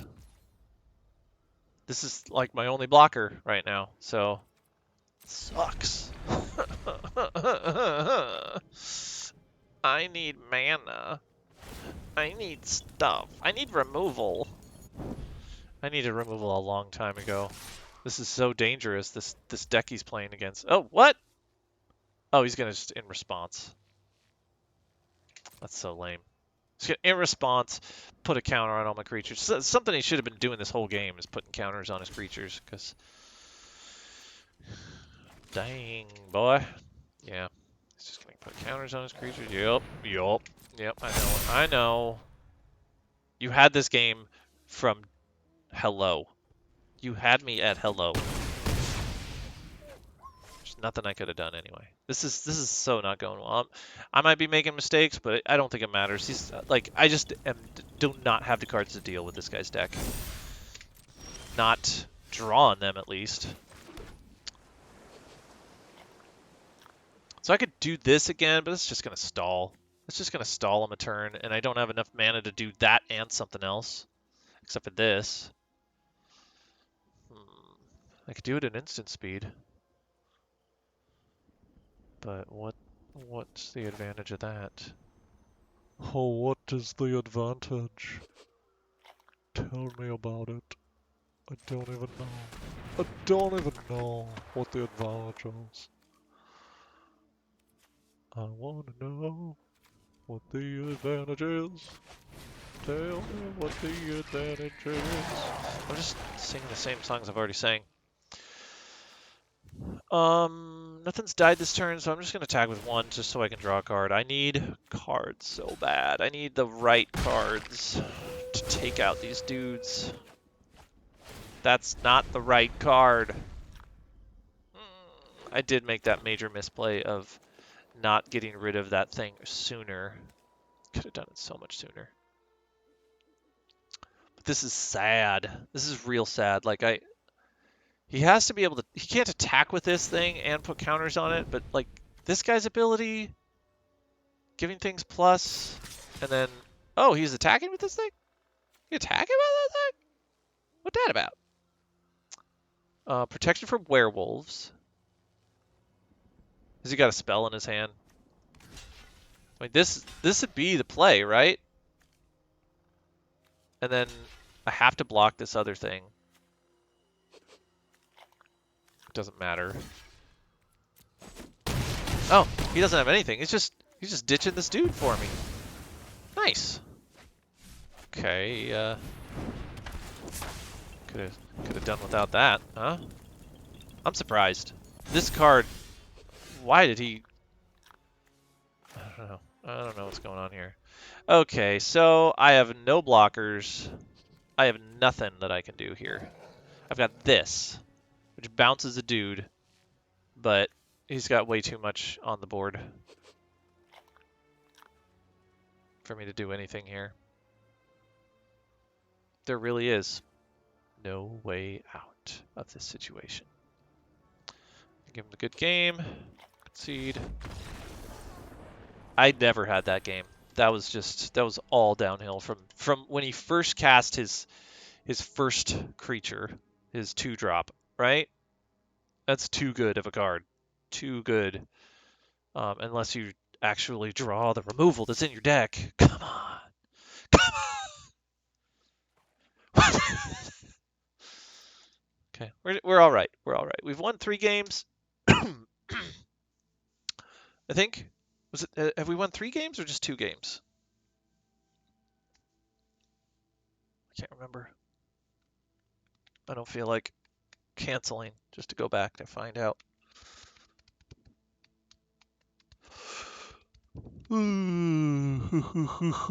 Excuse me with my yawns. I hope I'm not making you guys tired. Unless you guys are using this as an ASMR video or track.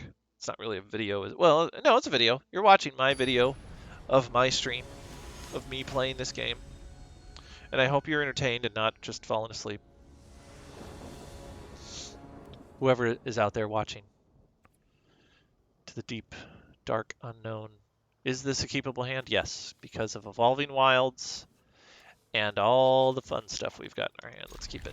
Let's keep it going. Let's keep it moving. Keep it moving.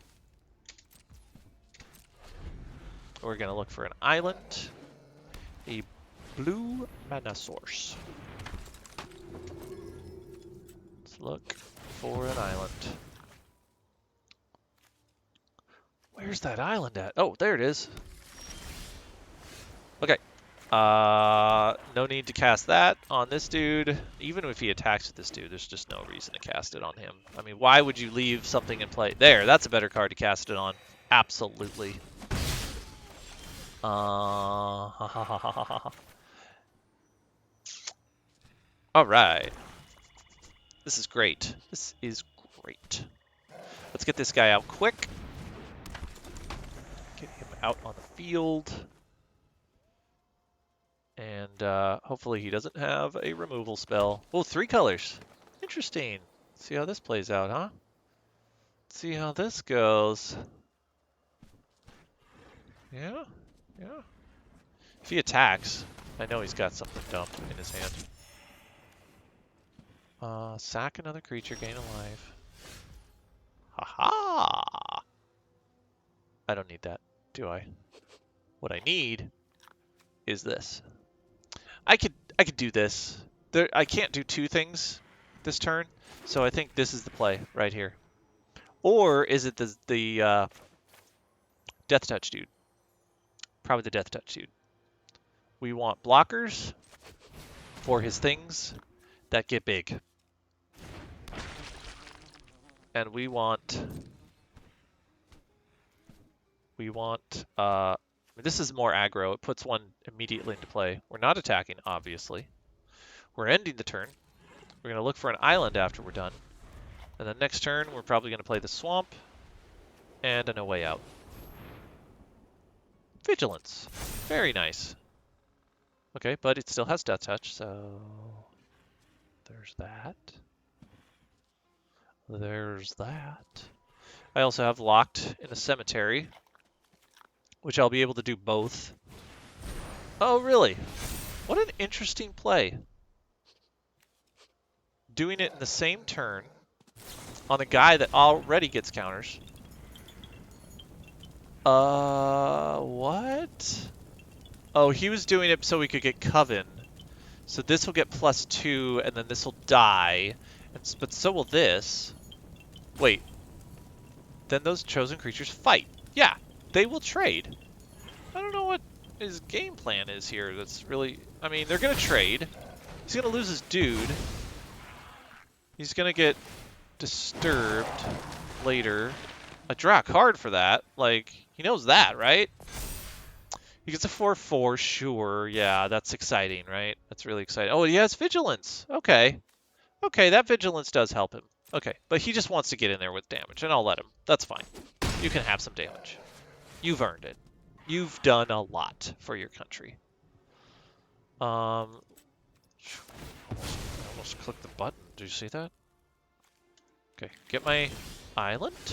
Ooh, fun tricks, right? do that in response. Or I can just do it now. That's fun. But he'll...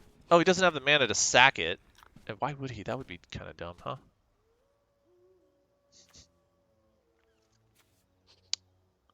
Yeah, I like that. I like that better than anything else I could be doing. Or it's No Way Out. This is the best time for No Way Out. He's going to disturb that guy, and I can't do anything about that right now. But this is the fun play, right? Because it gets rid of the cards in his hand that he's been holding. I want those cards. I want those cards. This is like, I'm not going to get a better opportunity to do it. Flashback. Okay, there's a target for my card when I get it. And let's go ahead and do this. Tap 3 untrapped creatures. Each opponent loses a life. Nice. It gives me a lot of options here.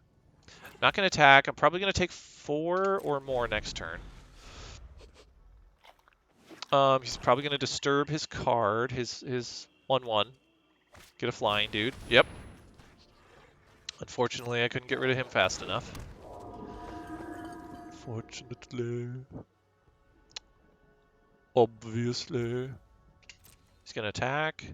I'm not going to block. Yeah, it's not worth risking. I mean, he can sack this. He could sack this guy. He could sack whatever he wants. It's not worth risking. I know that since he has that ability, it's not worth throwing this guy away for him. I think. It does get rid of one of his other creatures. It manages his board a little bit. And this guy's effect isn't like super broken. Let's go ahead and do that. Let's force him to sacrifice a creature to give him +2, and then I'd prevent some of that damage. Let's go ahead and do that. Yeah. That's not a bad play. It's not necessary. Like, I could take 6 and be fine with it, but this is actually, this kind of works. He's gonna be forced. He's gonna be forced to sack a creature or just lose his Flesh Taker, right? And he probably doesn't want to have to do either. I like trading this Siege Zombie for that other card, because that's a better card than this. I'm gonna go ahead and do this. Tap this guy, this guy, this guy. Submit 3. You lose a life. He's done a thing. He gained a life from that other dude. And then his guy survives. But he lost a creature. And then I draw a card. Nice. Because something died. That was kind of worth it, right? I kind of like that. I can counter something. That's good. Only if I have the mana. I think bouncing something's more fun right here. Obviously, I'm going... Oh, here we go. Yeah, this is better. This is better. I like this better. I'm going to go ahead and lock down this guy. He's going to be forced to sacrifice him, which...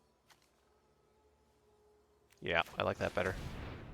He has a whenever ability that actually does something more than just make the creature bigger. Yup. Doesn't untap. Oh, I had 5. Okay, so it would have tapped him anyway. But only just now. So I only just now got there. This doesn't do anything. This is actually probably going to do the most, because chances are if he doesn't draw something that's good, then he's going to cast this. And then I'm going to flip the switch on him. I think it all works out. It all works out. So I'm just going to save flip the switch. I'm going to attack with 2 guys, this guy and this guy. This guy's going to die. I'm going to draw another card. I think I'm in good shape. He might be at a much higher life than me. But if I'm only losing... Okay, yeah. That actually works out great. So if he sacks this guy... Yeah, no, I like this. I like this. This is a great place to be for me. Talking myself out of negative talk. Create 2 tokens. Should I counter it? Why not? Yeah, let's counter it. It's got flashback. He can cast it again, but not for a while, it looks like.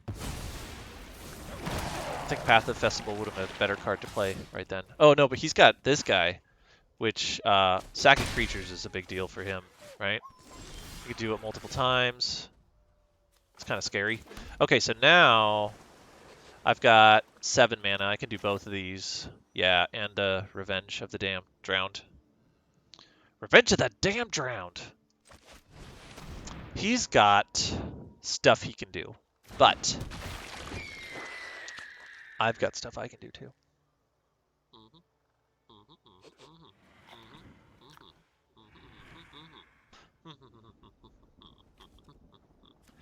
What am I doing? You're like, cut it out, mister. I don't like you. You're bad. All right, No Way Out does nothing here. Revenge of the Drowned does a lot here. That's going to be a real big deal. Attack for 2, or both my creatures. I get in for 3, but more importantly, I draw a card. And next turn, I'll be getting in for a lot more. Ooh. I'm going to save that. That'll be real nice. Real nice. Aha, he drew a land. So, he can cast that. Oh, that's 5 flashback. Okay, I thought that was 6 flashback. But that's fine. Go for it, dude. He's going to attack. I'm going to pass. I'm going to take 2. Unless he pumps. Is he going to pump? He's got 1 mana. Do it. Do it. Do it. Go on. Do it. Come on. Come on, man. Do it. Yeah! Draw me a card.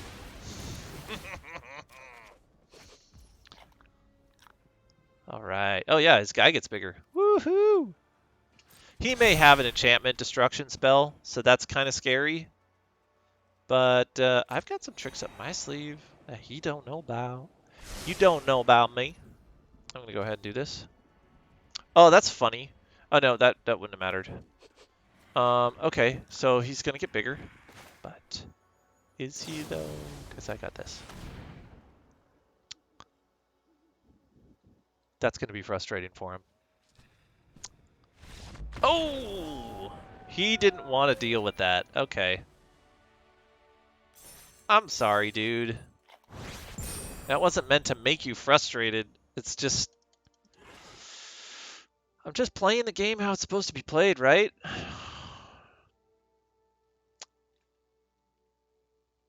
I think I'm doing all right this round. Okay, let's see. 4 wins. Okay, so I was right, I think.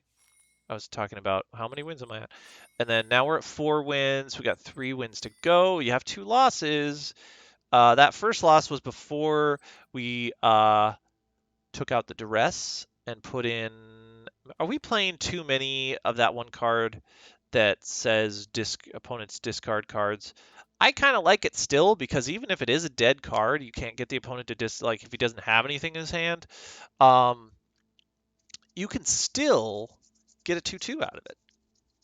And that's really good. We just don't have enough removal. We didn't draft enough removal. We were drafting a lot of good cards that we couldn't draft removal instead of. No, there was a silver bolt that we didn't draft that we could have put in the deck instead of a card that we drafted 2 of that we didn't actually end up putting in the deck. So, Silver Bolt, there was one opportunity for us to get an extra one of those, and that would definitely be played over I guess the card that I put in. Okay, so this is a good hand, so I'm keeping this. Obvious reasons are obvious. So what I'm going to do, yeah, probably turn 2, Scab. Hopefully he doesn't remove it, because that would really suck. But turn 3, Hobbling. Right? If he's got any creatures out, that's definitely the case. Okay, so Scab. He's playing blue. Glad about that. Hopefully he doesn't play black and then remove it. because that'd be annoying. Oh, green! Wow, so many blue-green decks. Oh my god, in the draft, we saw 2 of those blue-green cards that were like being passed around like no one wanted them. But look how many blue-green decks we're playing against. This is ridiculous. This is ridiculous. What's going on here? Know what I mean? It's crazy, man. So we want the blocker, not the attacker, because he's got a pretty good attack here. Definitely not attacking, that's for sure. Could have came in a little bit more aggressive than that. Okay. Can't be blocked. 2 or less. Oh, nice. That doesn't apply to us.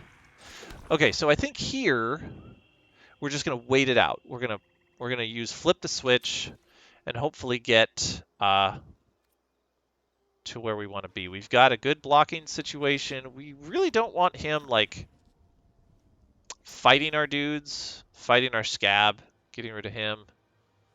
I'm gonna hold flip the switch. I'm gonna hold flip the switch because even though the abominations are really good, I think a 4 mana drop right here would be really good. Is he going to do anything? Come on. You're going to do something, right? What you going to do? Nothing? It's odd. Is that odd? Seems odd. Seems odd. Odd Todd. Well, he didn't do anything, so I'm not going to do anything. Right back at you, buddy. Right back. Acha, acha, acha, acha. So he could do a 1-drop and get away with it, but anything else, I can flip the switch. Get my little zombie friend. Yup, yup. He's attacking. Okay. A block. He's got Death Touch, and he'll trade. I like that. I'll get a zombie. I'm enjoying that zombie. Ah, here we go. Flip the switch. So that's 4/4. He won't be able to cast this for another 2 turns at least. And then there. Nice. I can. Oh man, look at this. This is beautiful.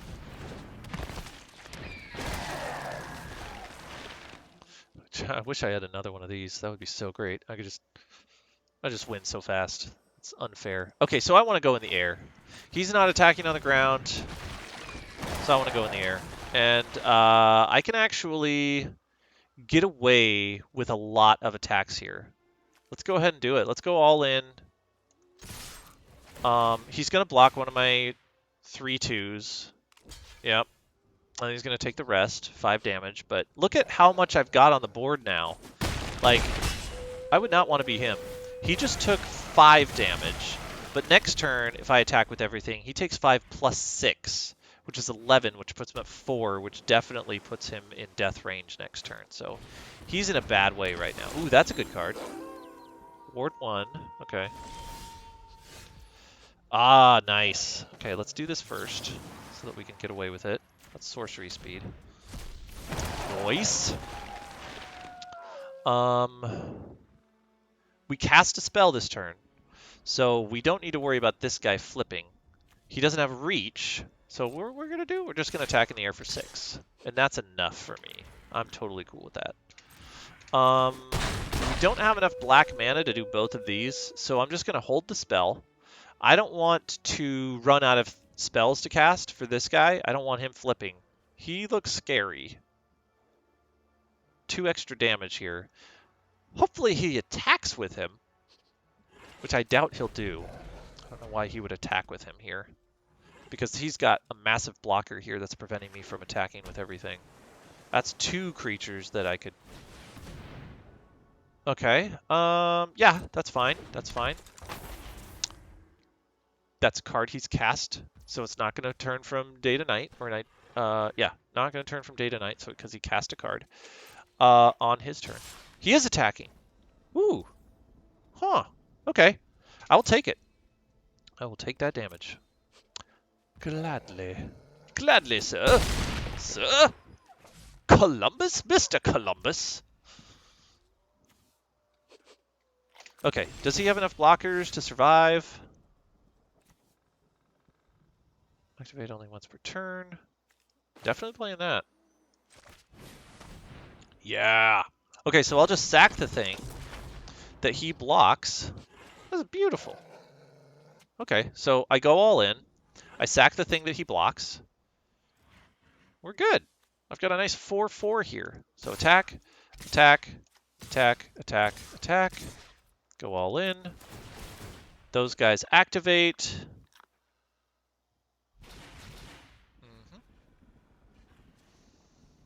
I think I don't need to worry about Rotten Reunion this turn. Or like say I don't need to save this card because this is going to be a card that blocks this guy just in case he has something wacky here. So this is definitely lethal. He's got to block. So he blocks there. Yep. Blocks there and blocks there. So he's going to be taking 6. Okay, so it's not lethal. So I'm going to do this. I'm going to flip him. I'm going to sack this guy because that has no effect on the board state right now.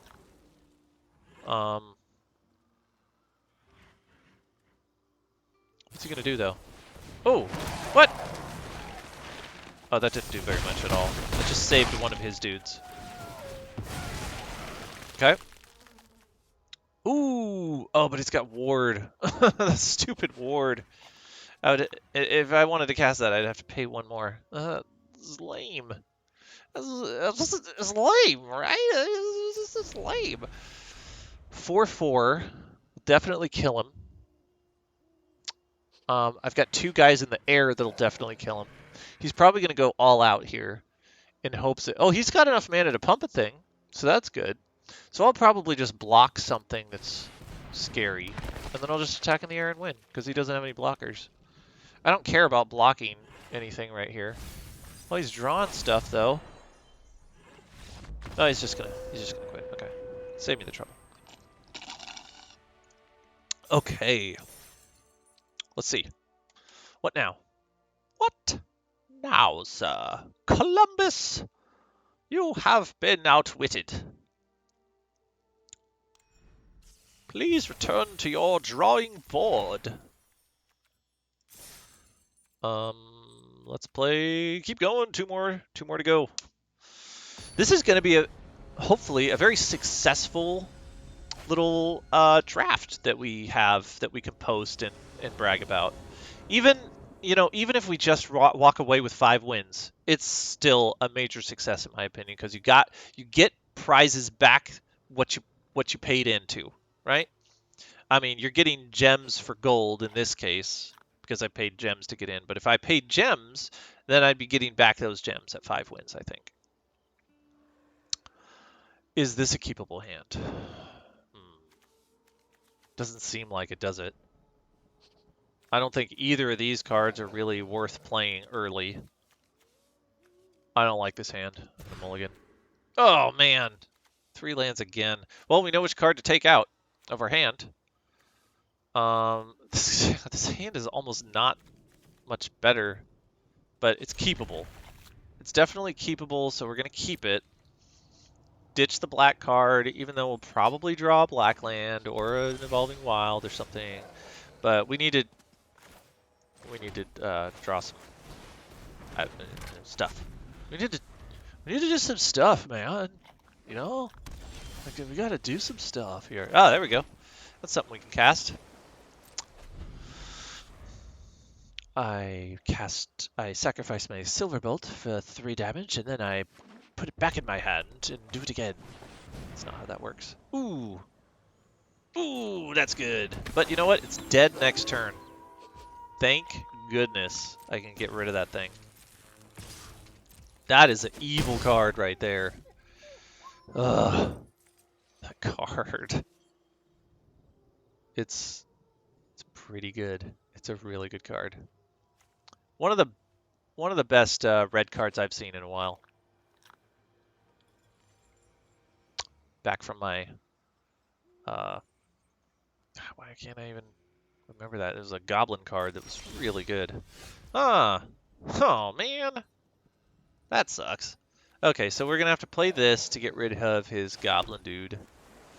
And we should do it now, because I doubt he's going to cast anything that's better. And if he does, there's other things we could do. But that we used up one of our removals, and that's a really good card to use it on, I think. It's like the perfect amount of damage.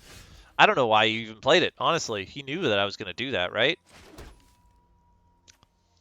Okay, so he could like flip the switch here, and I wouldn't get this guy. So should we wait? Should we wait? He might be playing flip the switch. Should we draw it out? What do you guys think? What should we do? It's nighttime. It's getting late. My wolf is hungry. Look at him. He's like, Dada, more food, please.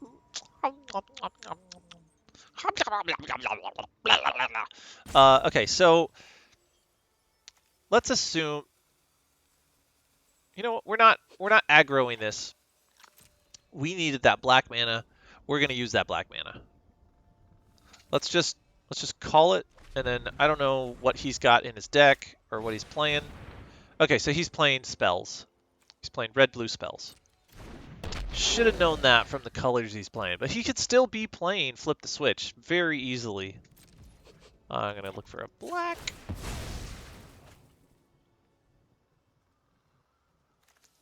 We might get another non-tap land, and then we could do two things in this turn.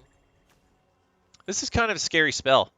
Common, low-rated card, I think, but very effective in a deck that's built around it. I think about it, you know? Yeah, you could even make a constructed deck out of cards like this. 2 mana.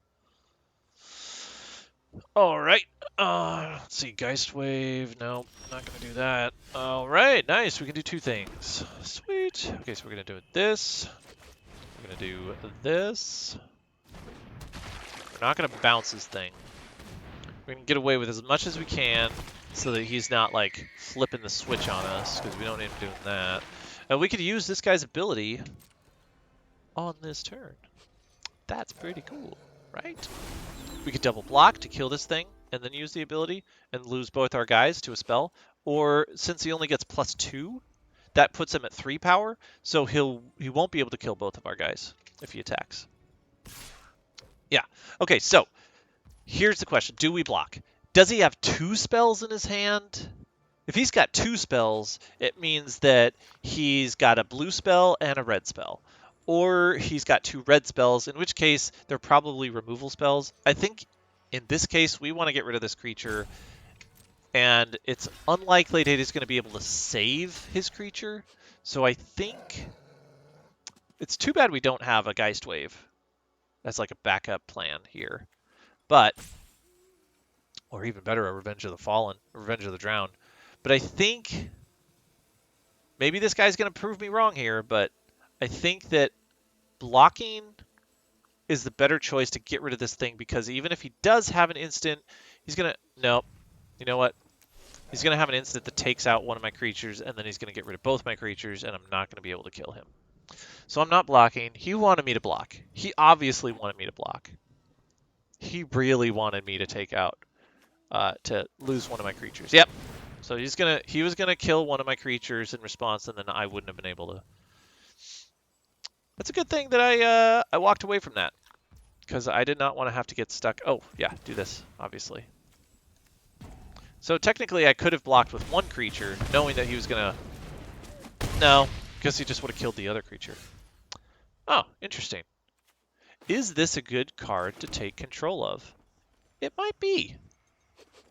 It might be. We have a good amount of like instants and sorceries, especially even just in our hand, that could really power this guy and get him going. So maybe, I don't know if it's time. I don't know if it's time yet to do that. So I think we wait. We wait, we bide our time, and we keep our 6 mana up to cast both of these spells in response to a bunch of nonsense that he does. Oh no, we don't have 6 mana because this is a tap land. Okay, well, we keep our 5 mana up so that he doesn't do something really crazy and ridiculous. That's a bad thing for us. Okay, so we're just gonna let him attack. That's fine. Take 1, no big deal. What is this? When it enters the battlefield, return target instant or sorcery card from graveyard to your hand. I don't like that. That sucks. And that doesn't make it good for this card either. Oh, that's too bad. Oh well. Things happen. Things inevitably happen. They do. They happen. So he's just going to cast this. That sucks. And it's going to cost 3 or 2 mana less to cast because it's nighttime.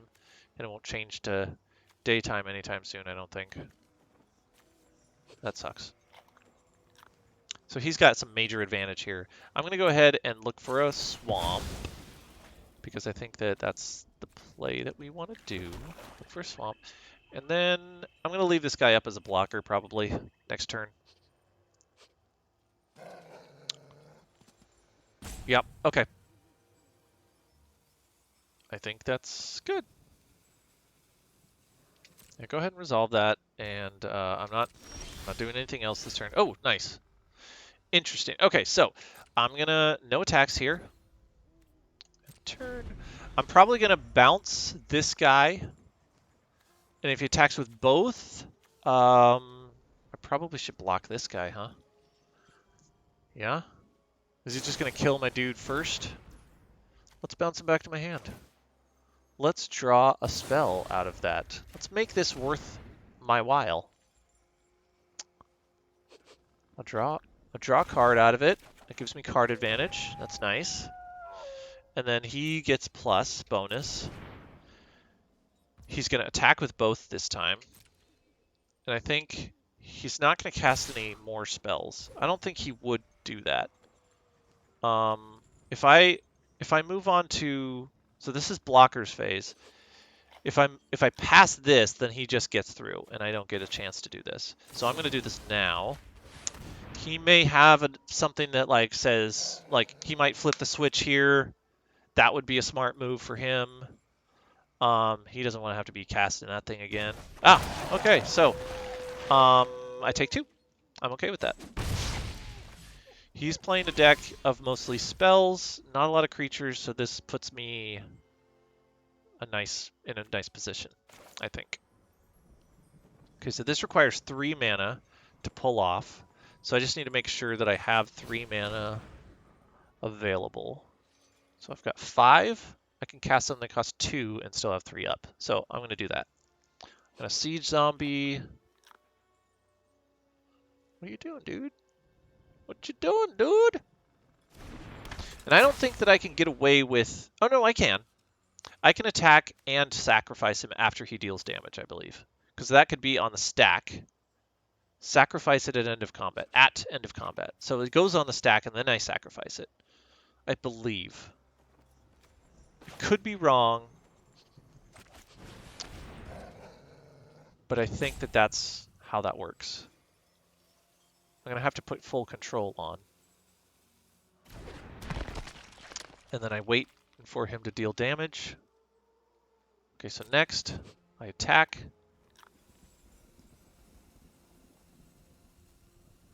Unless he does something. I attack. So I'm going to put full control on now. And attack. That goes on the stack. So that'll be something that... Okay. Gets triggered later. I want him to do damage. So he's not going to do anything yet. He's going to do his damage. And then now I do this. Boom. So he took the damage. I auto-pay the mana. I sacrifice him. Now he might have a fast effect that kills this guy. In which case, you know what? It was going to happen anyway. Draw a card. That's a nice ability to do. Nice! Very nice. Okay.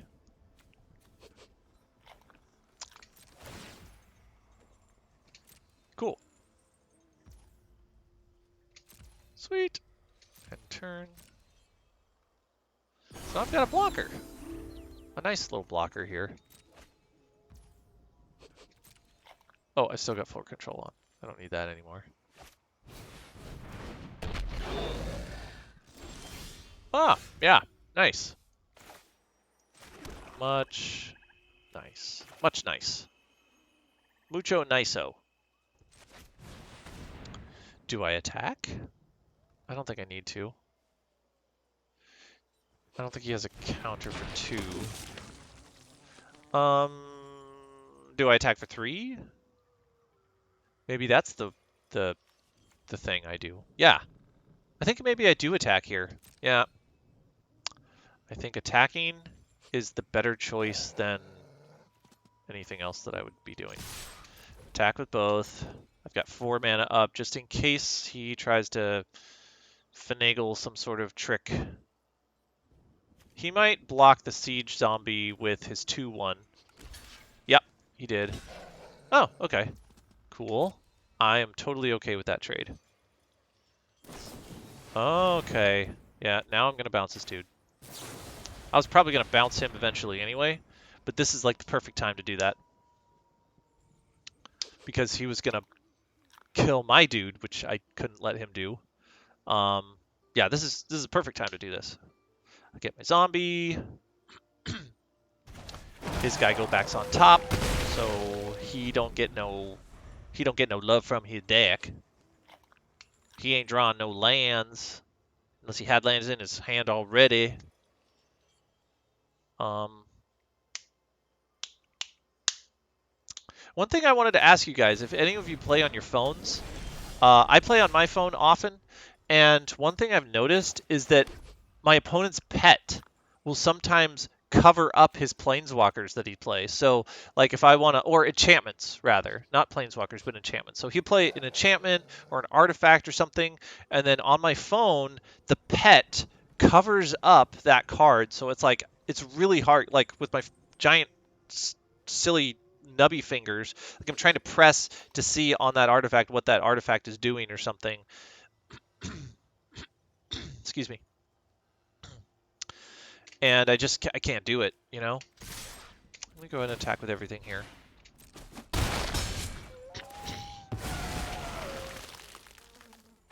Play this dude. Anyway, it's super annoying. I wish they had done that. And it's weird because I feel like their pet on the phone, it's like it moves closer to their side. Like they could have put it over down closer to my side.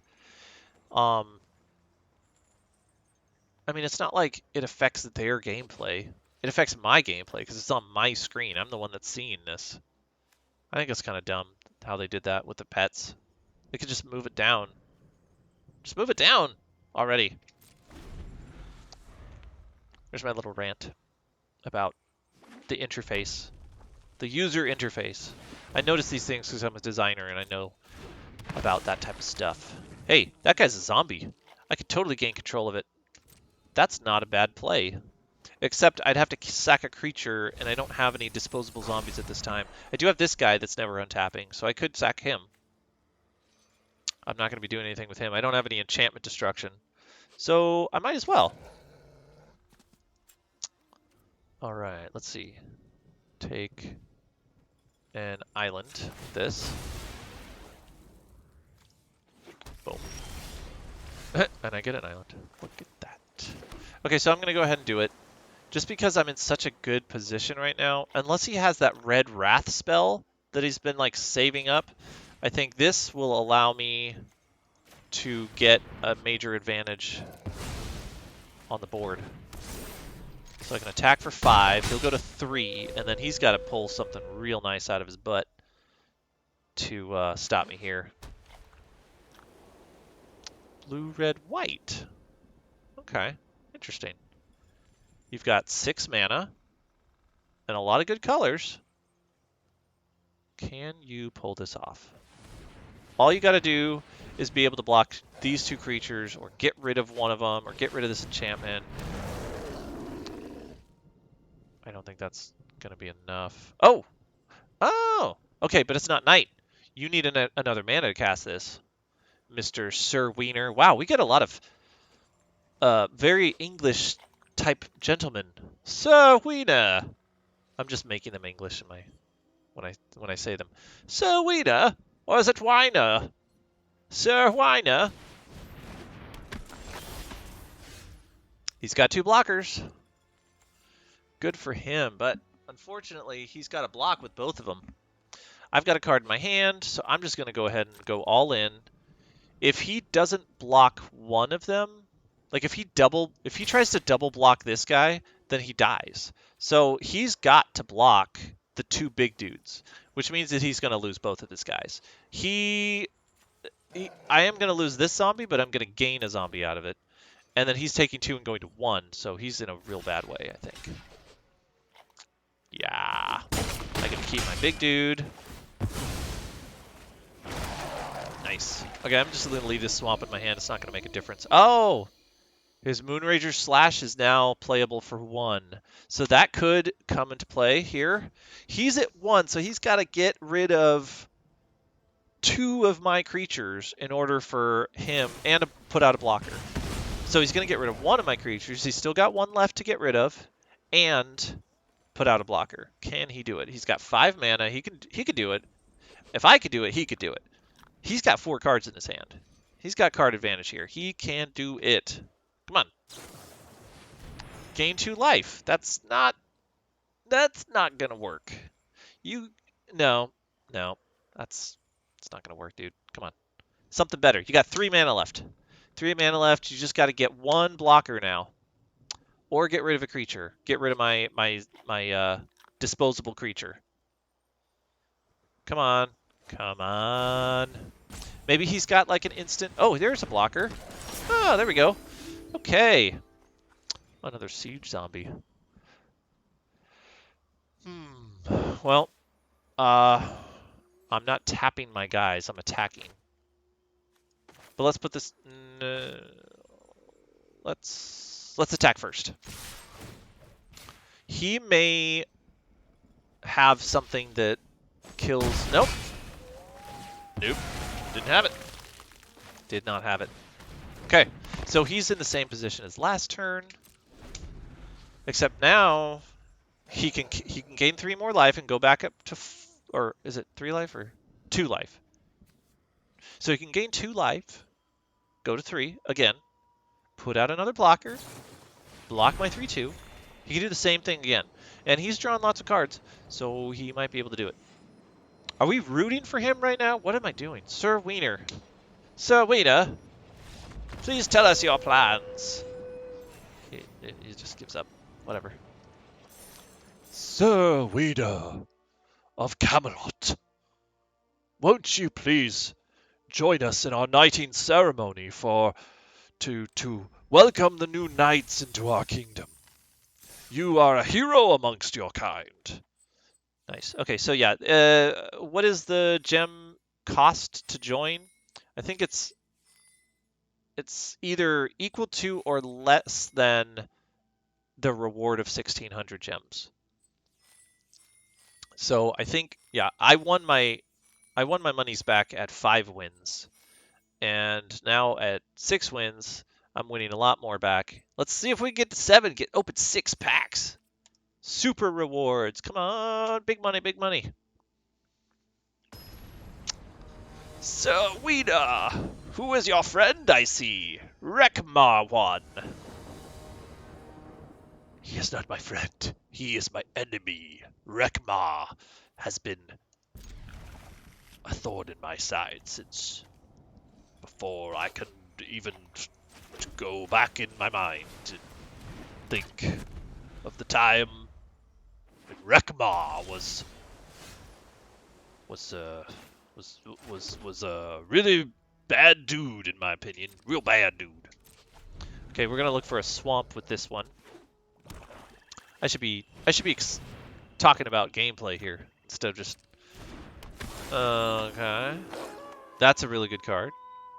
But you know what? It's not changing to night just yet.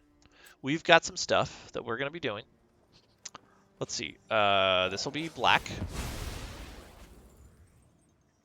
Yup. Nice. Okay, so we're gonna put out a black. It doesn't matter. At this point, I don't think it matters. What we are going to be doing is putting out this guy. That's what really matters, because next turn we're going to eat an alive. We're going to sack this zombie to do it. To get rid of this guy, because this guy's really good. I've lost to this guy before. In many games. Just because he's unblockable. Not the fact that he's like drawing my opponents a crap ton of cards. Wow, that's a combo right there. Yeah? Pretty nice. Alright, so we are getting rid of that guy. Sack a creature. Kill this thing. Sack a creature.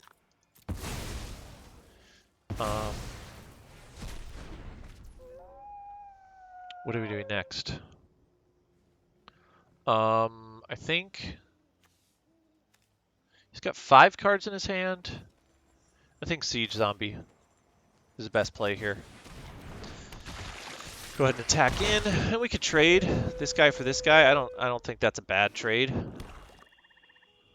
They're kind of equal in usefulness. Oh, okay. He's gonna pull one of those on me. All right, well, I got ways I could sack that dude, or I could just get him back. Maybe I'll do that. Let's attack first. Or should we no way out? Let's attack first and then no way out.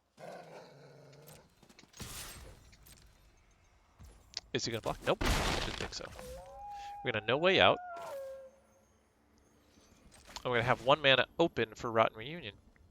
So we're going to target opponent, discards 2 cards, and then I get a zombie. And he's got 4 cards in his hand, so this isn't the worst time to get rid of 2 of his cards. Oh, okay. Perfect. Flawless victory. He was upset about that. And that was probably his only disturb card in his hand, because he would have gotten rid of both of them if it wasn't. He was like, oh, I wanted to cast that. I was going to cast that. And you took it away from me. So we can get rid of this dude if we have to. But I think the more fun play... as I was saying, the more fun play would be to Geistwave my Abomination on his turn, instead of like killing something here. Yeah, I'm gonna go ahead and attack with everything. I do not like that Death Touch dude. Are you gonna block? Really? Oh, nice!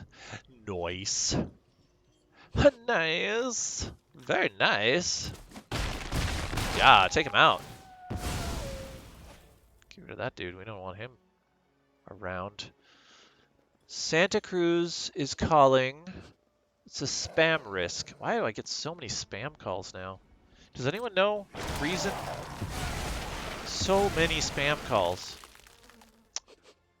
So bad. Alright, so we're just going to leave this open. And we have a Geistwave that we can bounce our dude with. That is something that I didn't think about last time when we were playing with somebody had locked our guy in a cemetery and we didn't know what to do with him. So, all right, we're not gonna kill him. We're gonna let him hit me. I'm at 14. He's at 14. I think it's fine if I take 3. He might have more of these guys, but if he does, then I know that I'm actually doing pretty well. So let's bounce our dude, draw a card, and be able to cast him again. Does he have a fast effect? Is he going to counter it with a flip the switch? Nope. We got our own flip the switch. Now who's flipping the switch? Okay. I don't think it's a good idea to get rid of anything just yet. I think we draw and hope for a land, which we got. Yay! Not enough to do both things, but it is enough to put out a nice little blocker. He might flip this switch. Nope. Okay, good. Whew. I got scared about counterspells. because especially, well, he's still got 1 blue, but he's got a card in his hand. I don't know what that card is. It's probably not a land. Otherwise, he would have got rid of it with when I... Ooh, yeah. Huh. That's pretty funny, actually. I want to keep drawing that card. Yeah, take action. Yeah. Put that on top. Yeah. Get it, girl. I know I'm losing a lot of life here, but he's got cards that are just decaying. And he's got this 3/2 that I'm going to take out with Silverbolt pretty soon. So I take a lot here. I take 7, which is a lot. But let's see, if he has another one of these guys, then I might be in trouble. I wasn't worried about him before, but I might be a little bit worried about him now. Because I am a 4. And he may have like a blocker or something. I should wait. I should wait to do anything. I'm only at 5 mana. Yeah, I need to wait. This sucks. I don't want to even attack with this guy. I don't even want to be doing 2 damage. Okay, so what we're gonna do is we're gonna take him out. Boom. Okay, now what is he gonna do? I wish that I have enough mana to do more than one thing here. Oh, okay. I mean, it's good, but I'm not too worried about it. It's just a 3/2 right now. Plus I can bounce it, put it on top of his deck. Should I do that? He's at 14. I'm not killing him anytime soon. I'll have 3 mana left. I could flip the switch. I won't have enough blockers. Kind of want a Revenge of the Drown, but then what if he flips my switch and then I just lose? Well, he's only dealing 2 damage.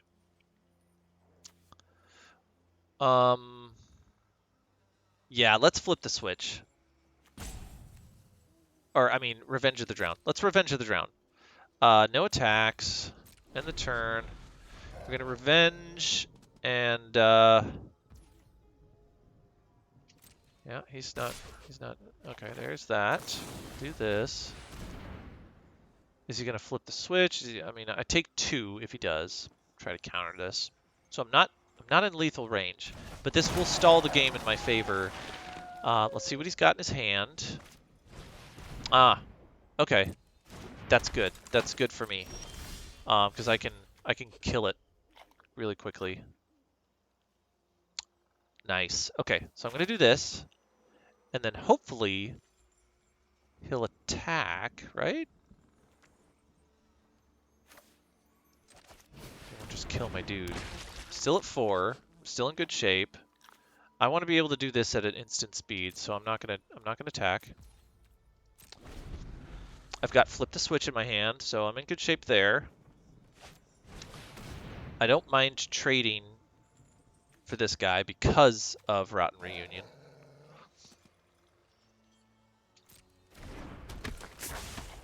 Is he going to attack, though? I knew that he was going to draw that, actually. I already knew that. No attacks. Okay. Maybe I should have flipped the switch. No, but then I wouldn't have had enough for this. Okay, I'm in good shape. I am in decent shape. So I do this. I don't want to do too many things in a turn. Be careful about it turning back to day. It's nice at night. I got a flyer. I got 2 blockers. I'm in good shape. Not attacking. Kind of maybe overextended early in a game. I'm not casting too many things. I could still flip the switch on him. I won't be able to Rotten Reunion, but that might not be that big of a deal. Because I do have a flying guy now. Ooh, okay. I can't flip that switch, can I? No siree bab. Okay, let's let that happen. It's actually a really good card to bounce back to my hand if I do have another Geist Wave. I don't think I do. I think I just had the 1. Yeah, he's got plenty of cards in his graveyard. Oh, just enough. All right. Is he attacking? He can get in for 2 for sure if he does, but then I can Rotten Reunion his guy.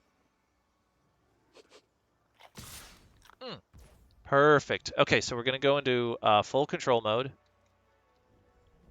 We're going to block. We're going to do this, folks. We're going to block. We're going to trade. Yeah, I think this is the right choice. We're going to block. We're going to trade. I'm going to get a zombie. That trigger's going to go in the stack, and then I'm going to remove this from the graveyard. Boom. Goodbye, card. Disturb. Get down with the sickness! Auto pay. I get extra zombies. Oh, resolve. Sorry, I still have full control on. Kind of sucks that you have to put full control on to do that. Oh, this is fun. I can whittle him out with damage this way. Because I've got 6 creatures, I could deal him 2 damage every turn. Is it worth it? That's 10 damage on the board here. He's got 1 blocker. I can deal, if he blocks with, let's just attack with everything. I'm running out of time here.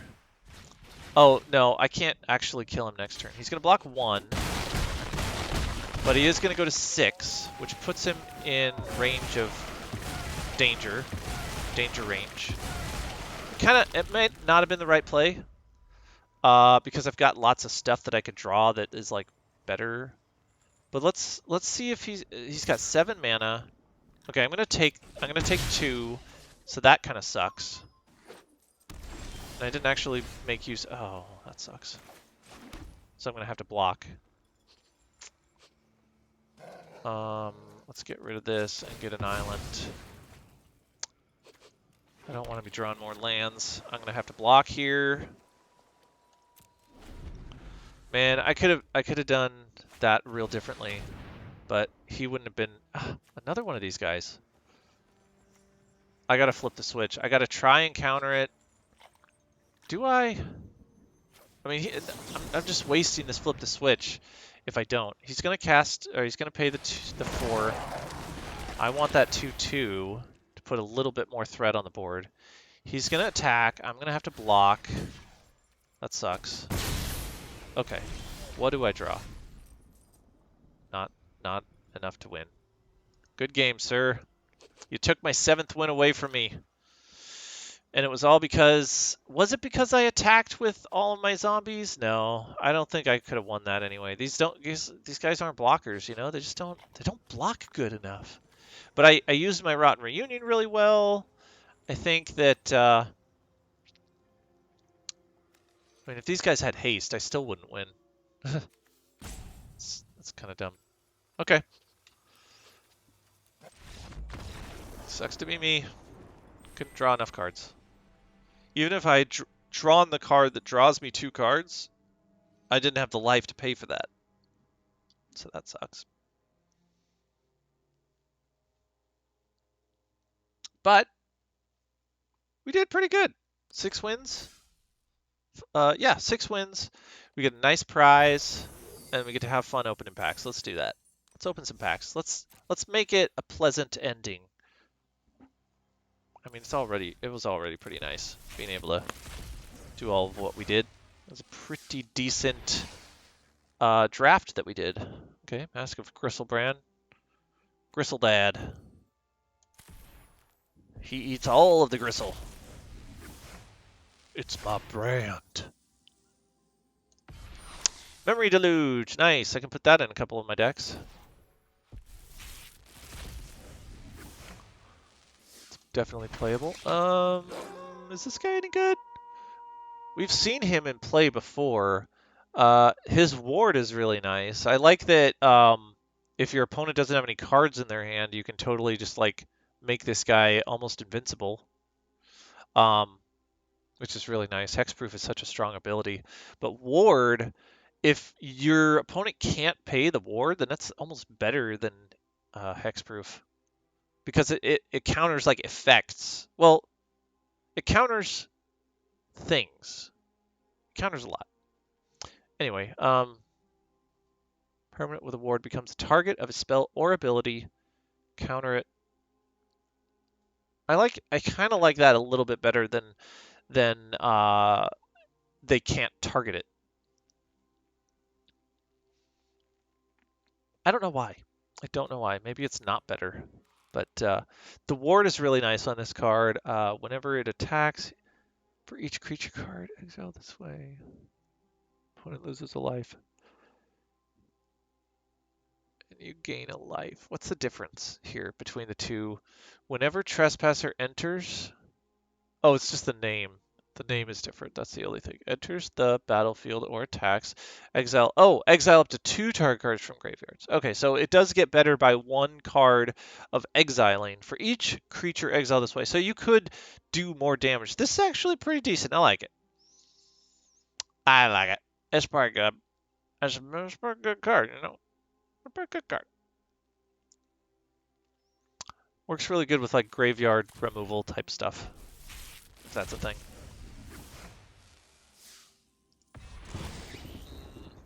I'm not a huge fan of this land. Maybe I should be a bigger fan of it because it does turn into a creature that isn't legendary. That's kind of important. It can phase out, which is weird.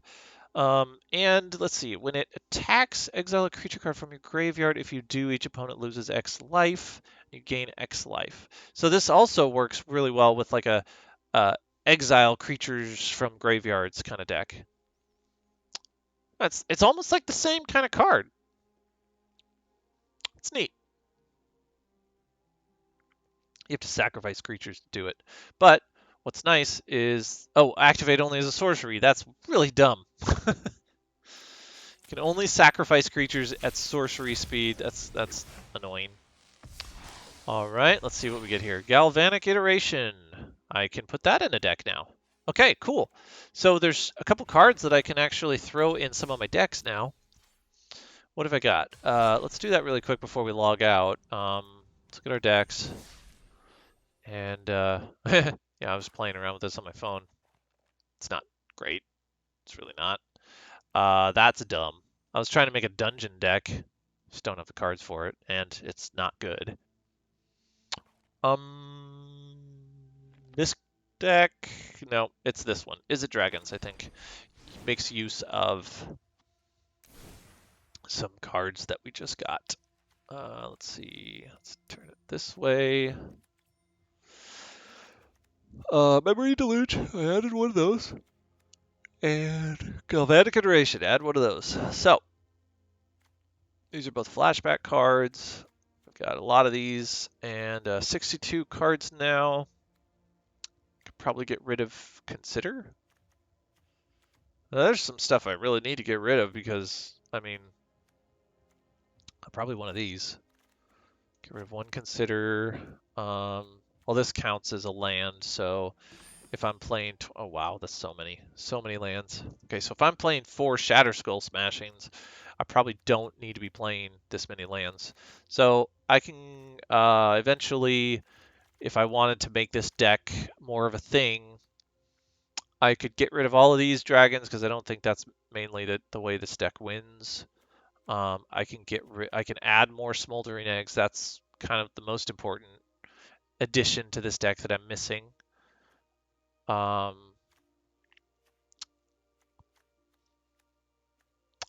think I was going off of one of the internet decks when I was making this, but I don't know if Consider was even on that deck. But I'll leave the one in for now because I know that I need to take out a bunch of lands. And yeah, this is pretty much the deck that I see played a lot. We could try out like what we've got right now, but the Smoldering Eggs makes a difference. So, but let's see. Let's play it. Let's play one game. Now that we've added those cards to this. But I think like my Teferi deck, I could probably add that other Memory Deluge. Yeah, add one. And then I could take out Sunset Revelry, probably. I think that was like a filler card. I get to take out Jace. Maybe I should have taken out Jace. I kind of like Jace just because he draws cards. I mean, I'm adding Memory Deluge. That draws cards, but Jace, he could be very aggressive when it comes to card draw. If if uh, if Magic were a movie and Jace was the main character, who would play Jace? Which actor? I think Jared Leto would make a good Jace. He's eccentric enough, and he's got the facial structure for it. He's got the demeanor for it, I think. He could be real creepy when he wants to be, but he can also be like a pretty boy. And I feel like that's kind of what Jace is. He's like a sneaky pretty boy that also can be real creepy when he wants to be. He's not super threatening, but he's very creepy sometimes. So I think Jared Leto would make a good Jace. Who else? What other actors would make a really good Jace? I mean, it's obvious who Teferi is, right? What's that guy's name? The actor, Idris Elbus, Albus Dumbledore. No, what's his name? Idris Elbus. Is that it? I think. I'm not even gonna look it up. I think that's it. But that's the perfect guy to play Teferi. Obviously, he's very personable. Teferi's a great planeswalker. I like seeing him in like a lot of the old sets. But Idris Elbus would be the perfect Teferi, I think. What other planeswalkers? Well, back to Jace. I mean, if not Jared Leto, then probably like Christian Bale would make a good Jace, I think. Also, for the same reasons, right? He can be creepy, he can be sneaky, but essentially he's more threatening, I feel like, than Jace is. Jace should feel a little bit threatening, but he should be more sneaky than threatening, I feel like. Let's talk more about this while I'm on.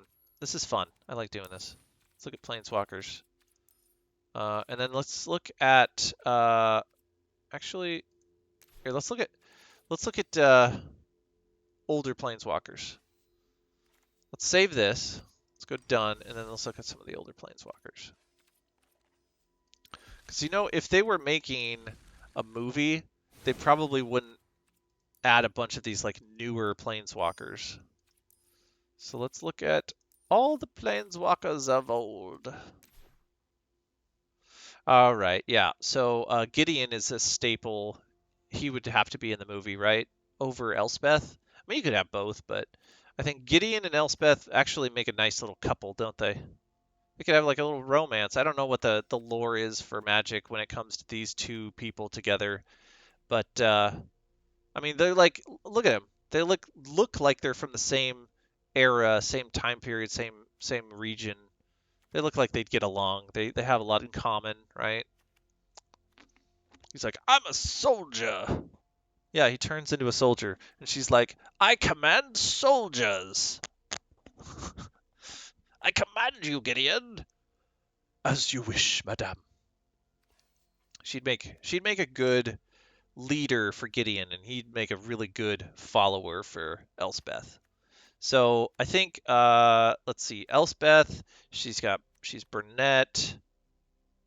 You know who would make a good Elspeth is Charlize Theron.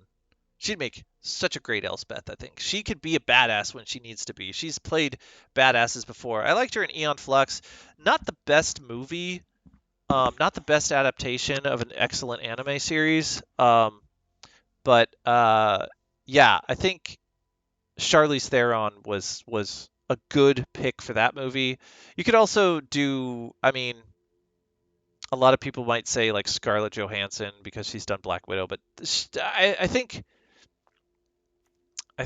as a leader, Charlize Theron makes more convincing like leader than Scarlett Johansson. Plus, Scarlett Jo should probably play somebody else, right? Who could play a Johnny? Anyone could play a Johnny probably, but somebody with a deep voice like the Allstate guy, Are you in good hands? He'd make a good Johnny. He's also in Lucifer. He plays God in Lucifer. So I mean, he's got the voice, right? He's got a great voice to play a Johnny in a movie, I think. And he would I would want him to see a Johnny in a movie if they made a movie about Magic. I definitely want to see a Johnny. He's one of my favorite planeswalkers, I think. Next to Jace, he's like one of the cool ones, I think. And he and Jace could have just like a thing going on, but apparently Jace loses his memory at some point, according to this particular card right here. And he's like, he becomes a pirate. He's like, I don't know who I am, but I will find out. I don't know the lore behind that, but the story. Um, Teo, I don't even remember this guy. He must be new. He looks new. I don't care about newbies. Sarah the Benevolent. She used to be an angel, and now she's a planeswalker. Cool, but uh, yeah, probably not. I probably wouldn't put her into story to a movie. Basri, I think Wizards got really excited when they released Basri because he was like this perfectly designed planeswalker for the set, the setting. Because now that's what they're doing. Instead of like when Planeswalkers first came out in Lorwyn, they had like the whole gamut of Planeswalkers, one for each color. And then when they went to Alara, they were like, maybe we don't do a Planeswalker for each color, but let's still do a few Planeswalkers. Now it's like they're designing Planeswalker for the place that they come from, which seems silly to me because they're Planeswalkers. They should be from anywhere. You know, when you visit a new plane, it's like the planeswalkers that are there probably came from anywhere. Otherwise, it's like, what are they just doing at the place where they come from? They just stay there. That seems silly. If you're a planeswalker, you planeswalk. That's what you do. That's what makes them special.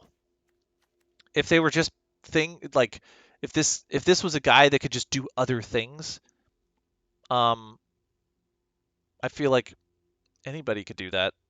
That doesn't make him special. What makes him special is the ability to planeswalk. Luca is kind of a newer planeswalker. I don't think that he'd be good in a movie. I wouldn't put him in a movie. It's very specific to like creatures and stuff. I don't like that idea. Grandmaster of Flowers. What does it? Oh, Bahamut. Nah, skip him. Don't put him in a movie. That seems silly. Definitely play Jace as Christian Bale or Jared Leto. All-state guy for Johnny. We talked about Charlize Theron for Elspeth. Gideon Blackblade, or just Gideon in general. There's other Gideons out there. Gideon of the Trials, any Gideon for that matter.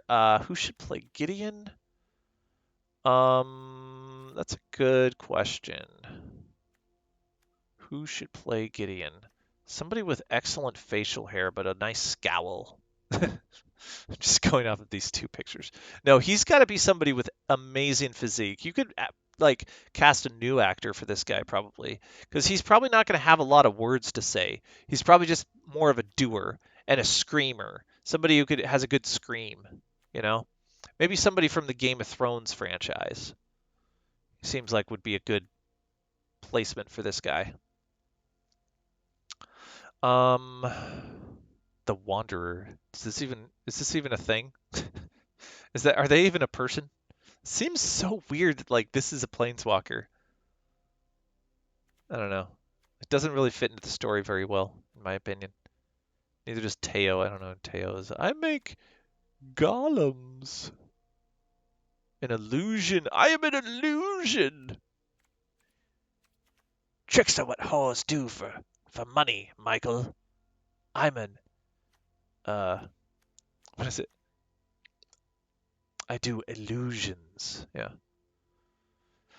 Muya Lang, Narset. Narset's cool because it used to be a creature, right? And then it became a planeswalker over time. So that's pretty cool. Um, Kazmina. I'm gonna say nah, skip her. We only need one red-haired planeswalker in this movie, don't we?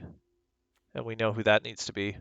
We absolutely know who that needs to be. Well, there's a lot of Jaces scattered about.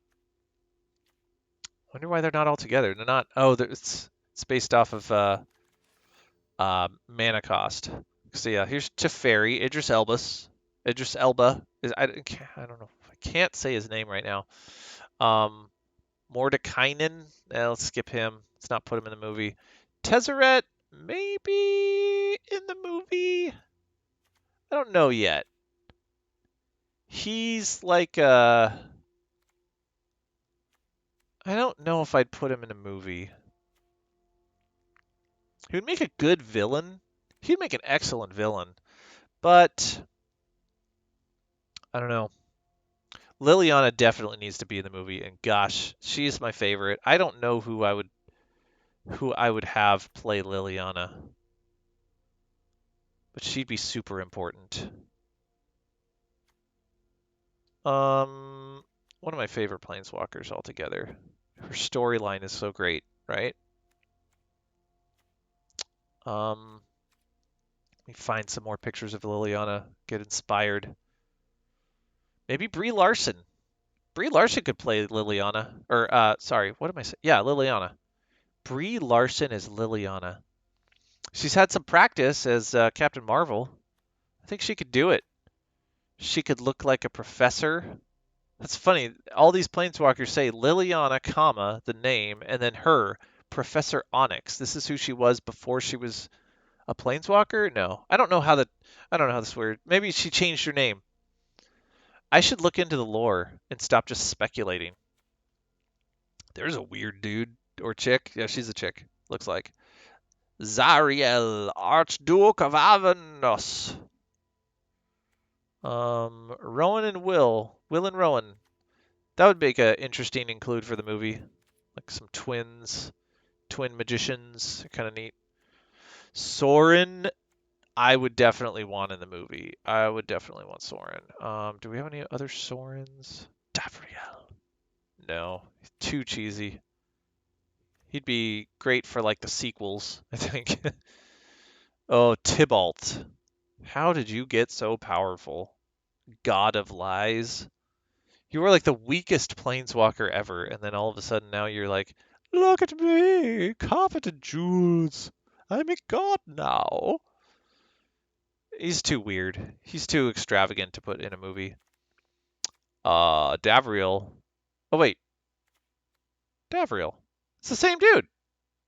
I just now realized this. That's cool. Okay, Soren. Lucius Malfoy. No, I don't think so. Still on Liliana. Who? Oh, we picked Brie Larson. I don't know if Brie Larson would be best. How about that actress that was in Firefly that was also in oh, you guys know what I'm saying. The one from the Marvel X-Men Deadpool. The actress from Deadpool that I should totally know her name. I think there's an S in it somewhere. Anyway, that actress who was in Firefly, Serenity, and Deadpool, and I don't know what else, but she would be a good Liliana. She seems like she could be real devious at times, and also very elegant and graceful, but like no touchy touchy, or you turn into zombie. You know, like stay, like come closer. No, come closely. Let me turn you into a slave. Um.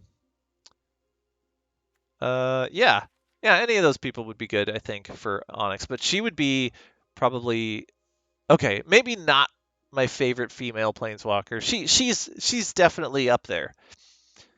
No, she is my favorite female planeswalker, but yeah, she would be so cool as a villain, especially. Well, they better not kill her off. If they do that, they better not kill her off. That would be sucky. Okay, let's move on. No, we're gonna skip Sarkin. Sarkin is whoopsie. Tybalt, yeah, this is the Tybalt I know of, right? Little joke of a planeswalker. How did you get to be a god of lies? Question Serious questions. Vraska. We could talk about Vraska, but first let's talk about Chandra. The all-amazing Chandra. Now, if this isn't Scarlett Johansson, I don't know who can be Chandra. I don't know.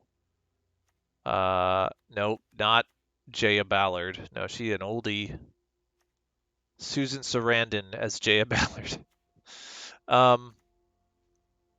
Yeah, she'd make a good Jaya. But Chandra. Are you ScarJo? Is that who you are? God, I love this Planeswalker. This version of her, it's like one of my faves. She's not super powerful, but like I love that ability of whenever it's a static ability of whenever a token is removed, deal damage to target opponent or planeswalker. That much damage. I love that. And then like so your -7 is just like so good. And your uptick is great too. Exile the top, you may play it. Such a great ability. Love this card. So great. I loved playing it when it was in standard. Who else besides Scarlett Johansson could play her? How about the chick from The Notebook?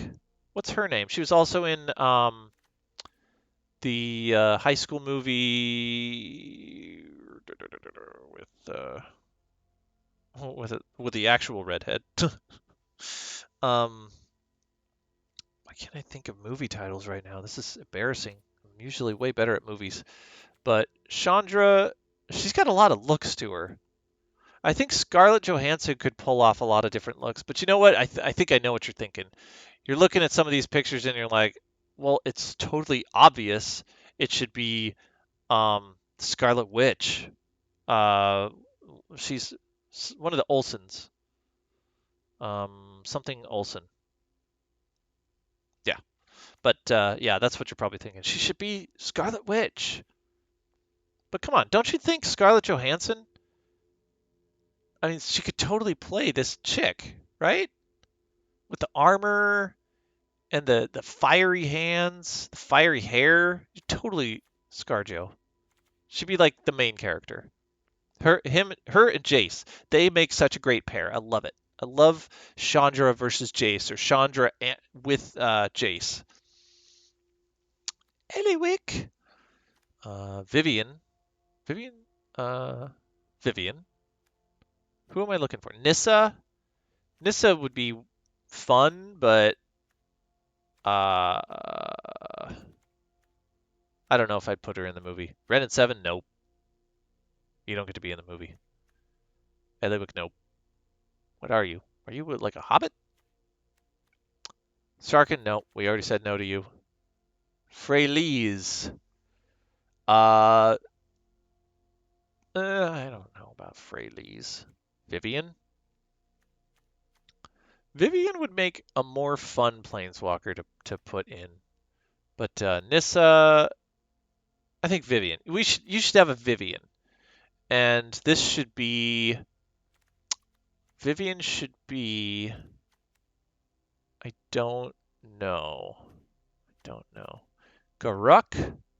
Garruk would have to wear a mask the whole time, and actors don't generally like to do that. There should definitely be a Vivian, definitely a Teferi. He should pop in and out and be like, "Oh, I'm from another time.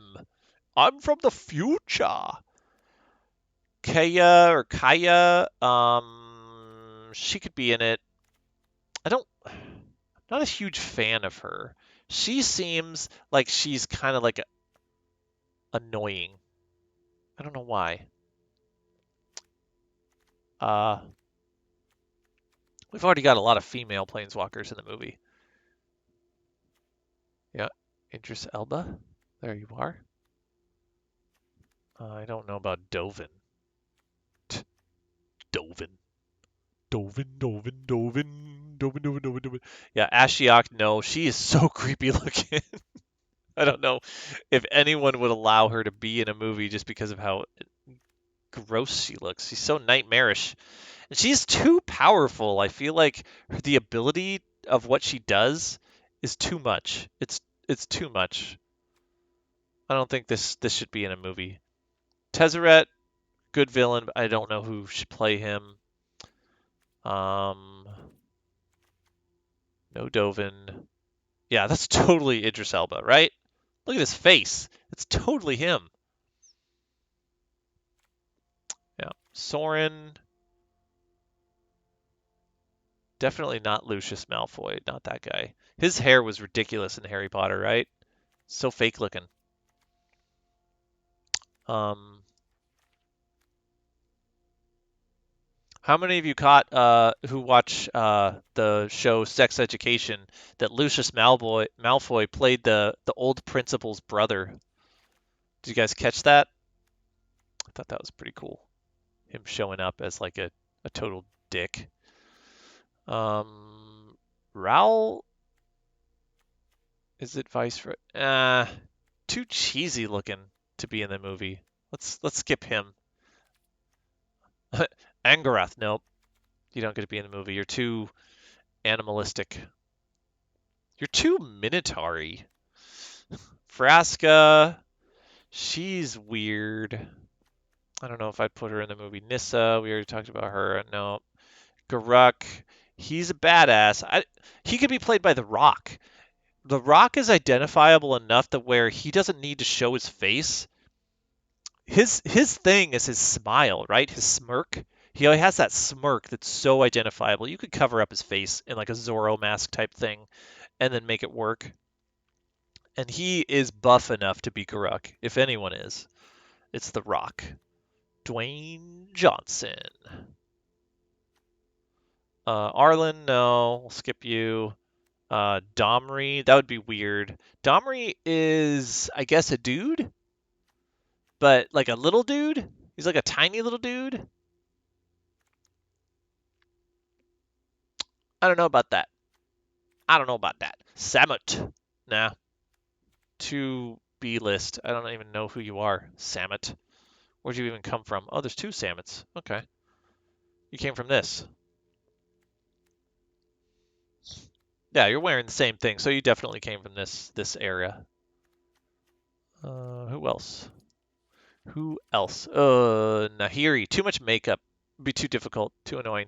Yeah, Dahmer, you're tiny. You're tiny looking. Look at your weapon. You look like a tiny little dude. Huatley. Skip. I don't know enough about Huatley and dinosaurs. If you have Huatley, you have to have dinosaurs, right? That's her thing. She likes dinosaurs. Johnny, great card, great person to put in. Calyx, no, you're too weird. He kind of looks like the guy from Shakespeare in Love. I don't even know who that guy is, but Oko, such a good planeswalker, so good. Probably the best card that they've printed. Next to like some of the cards that they put in the Strixhaven flashback cards that they instantly ban. Not flashback, the old school cards that they reprinted. Like next to those shouldn't count because those are already pre-existing cards. Like this is a card that came out during Arena that like broke the game so quickly because he's so good. I love this card so much. It's like when I first started playing Arena, I was like, okay, this card, I'm getting four of them immediately. I invested everything that I had into four of this guy, and it paid off real quick for like 2 weeks, and then he got banned. I'm like, yeah. But I got my investment back. So look at this, not legal in blah blah blah blah blah blah blah blah blah. All these formats.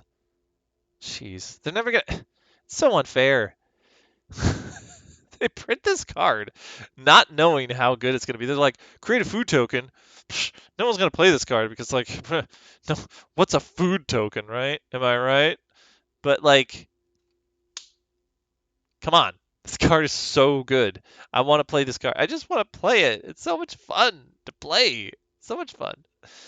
Um, Such a good card. Oh God, so good. This card does not seem very good. Kazmina. Now we're going off on a tangent here. There's Narset again.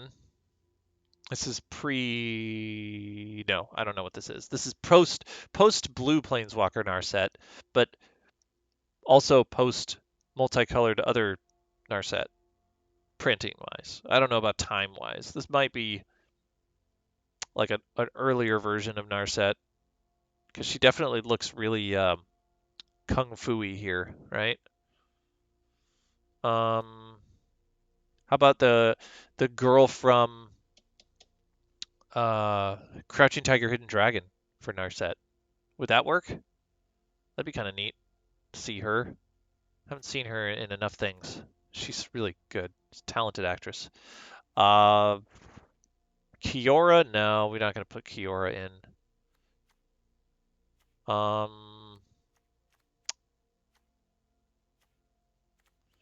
Nicol Bolas? No, don't put Nicol Bolas in the movie. He's like a Thanos. If you're gonna put Nicol Bolas in a Magic movie, you need to put him in like the 20th movie down the road and lead up to him, like sneak peek him in like the fifth movie, and then when you get to, like Marvel this dude, right? He's totally a Thanos, such a Thanos. He's like, you cannot defeat me, no matter what. You will never defeat me. Even if you defeat me, you won't defeat me. I don't know why he has that voice. He's got a dragon voice, right? I am your God. I am your Bolas. Nicol Bolas. I like that this used to be just a dragon, like an elder dragon, when it was first printed as a creature. And this is kind of cool. Here he's a creature, elder dragon.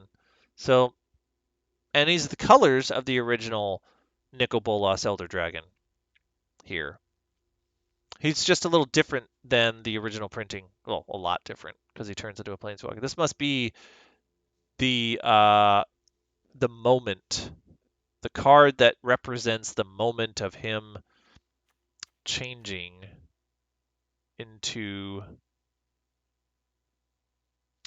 into Nicol Bolas. What else? Karn. I wouldn't put Karn in the movie. That's too complicated. There would be so much like explanation. You'd have to put Urza in, and then you'd like have to put Phyrexia in, and that would just be way too complicated. Ugin also, don't even put him in the movie. Like even after you put Nicol Bolas in the movie, don't put Ugin in the movie because that makes it really complicated also. Great card though. Amazing card. I like the first Karn Planeswalker they printed, and I like the Artifact Karn. But the first Karn Planeswalker, I loved it. Such a great card. So yeah, we've gone over all of the Planeswalkers in here and who should play them in the movie. Well, not all of them because not all of them are going to be in the movie. What we've decided is that The Rock, Dwayne Johnson, is going to be Garruk because he's the only person that can pull it off, right?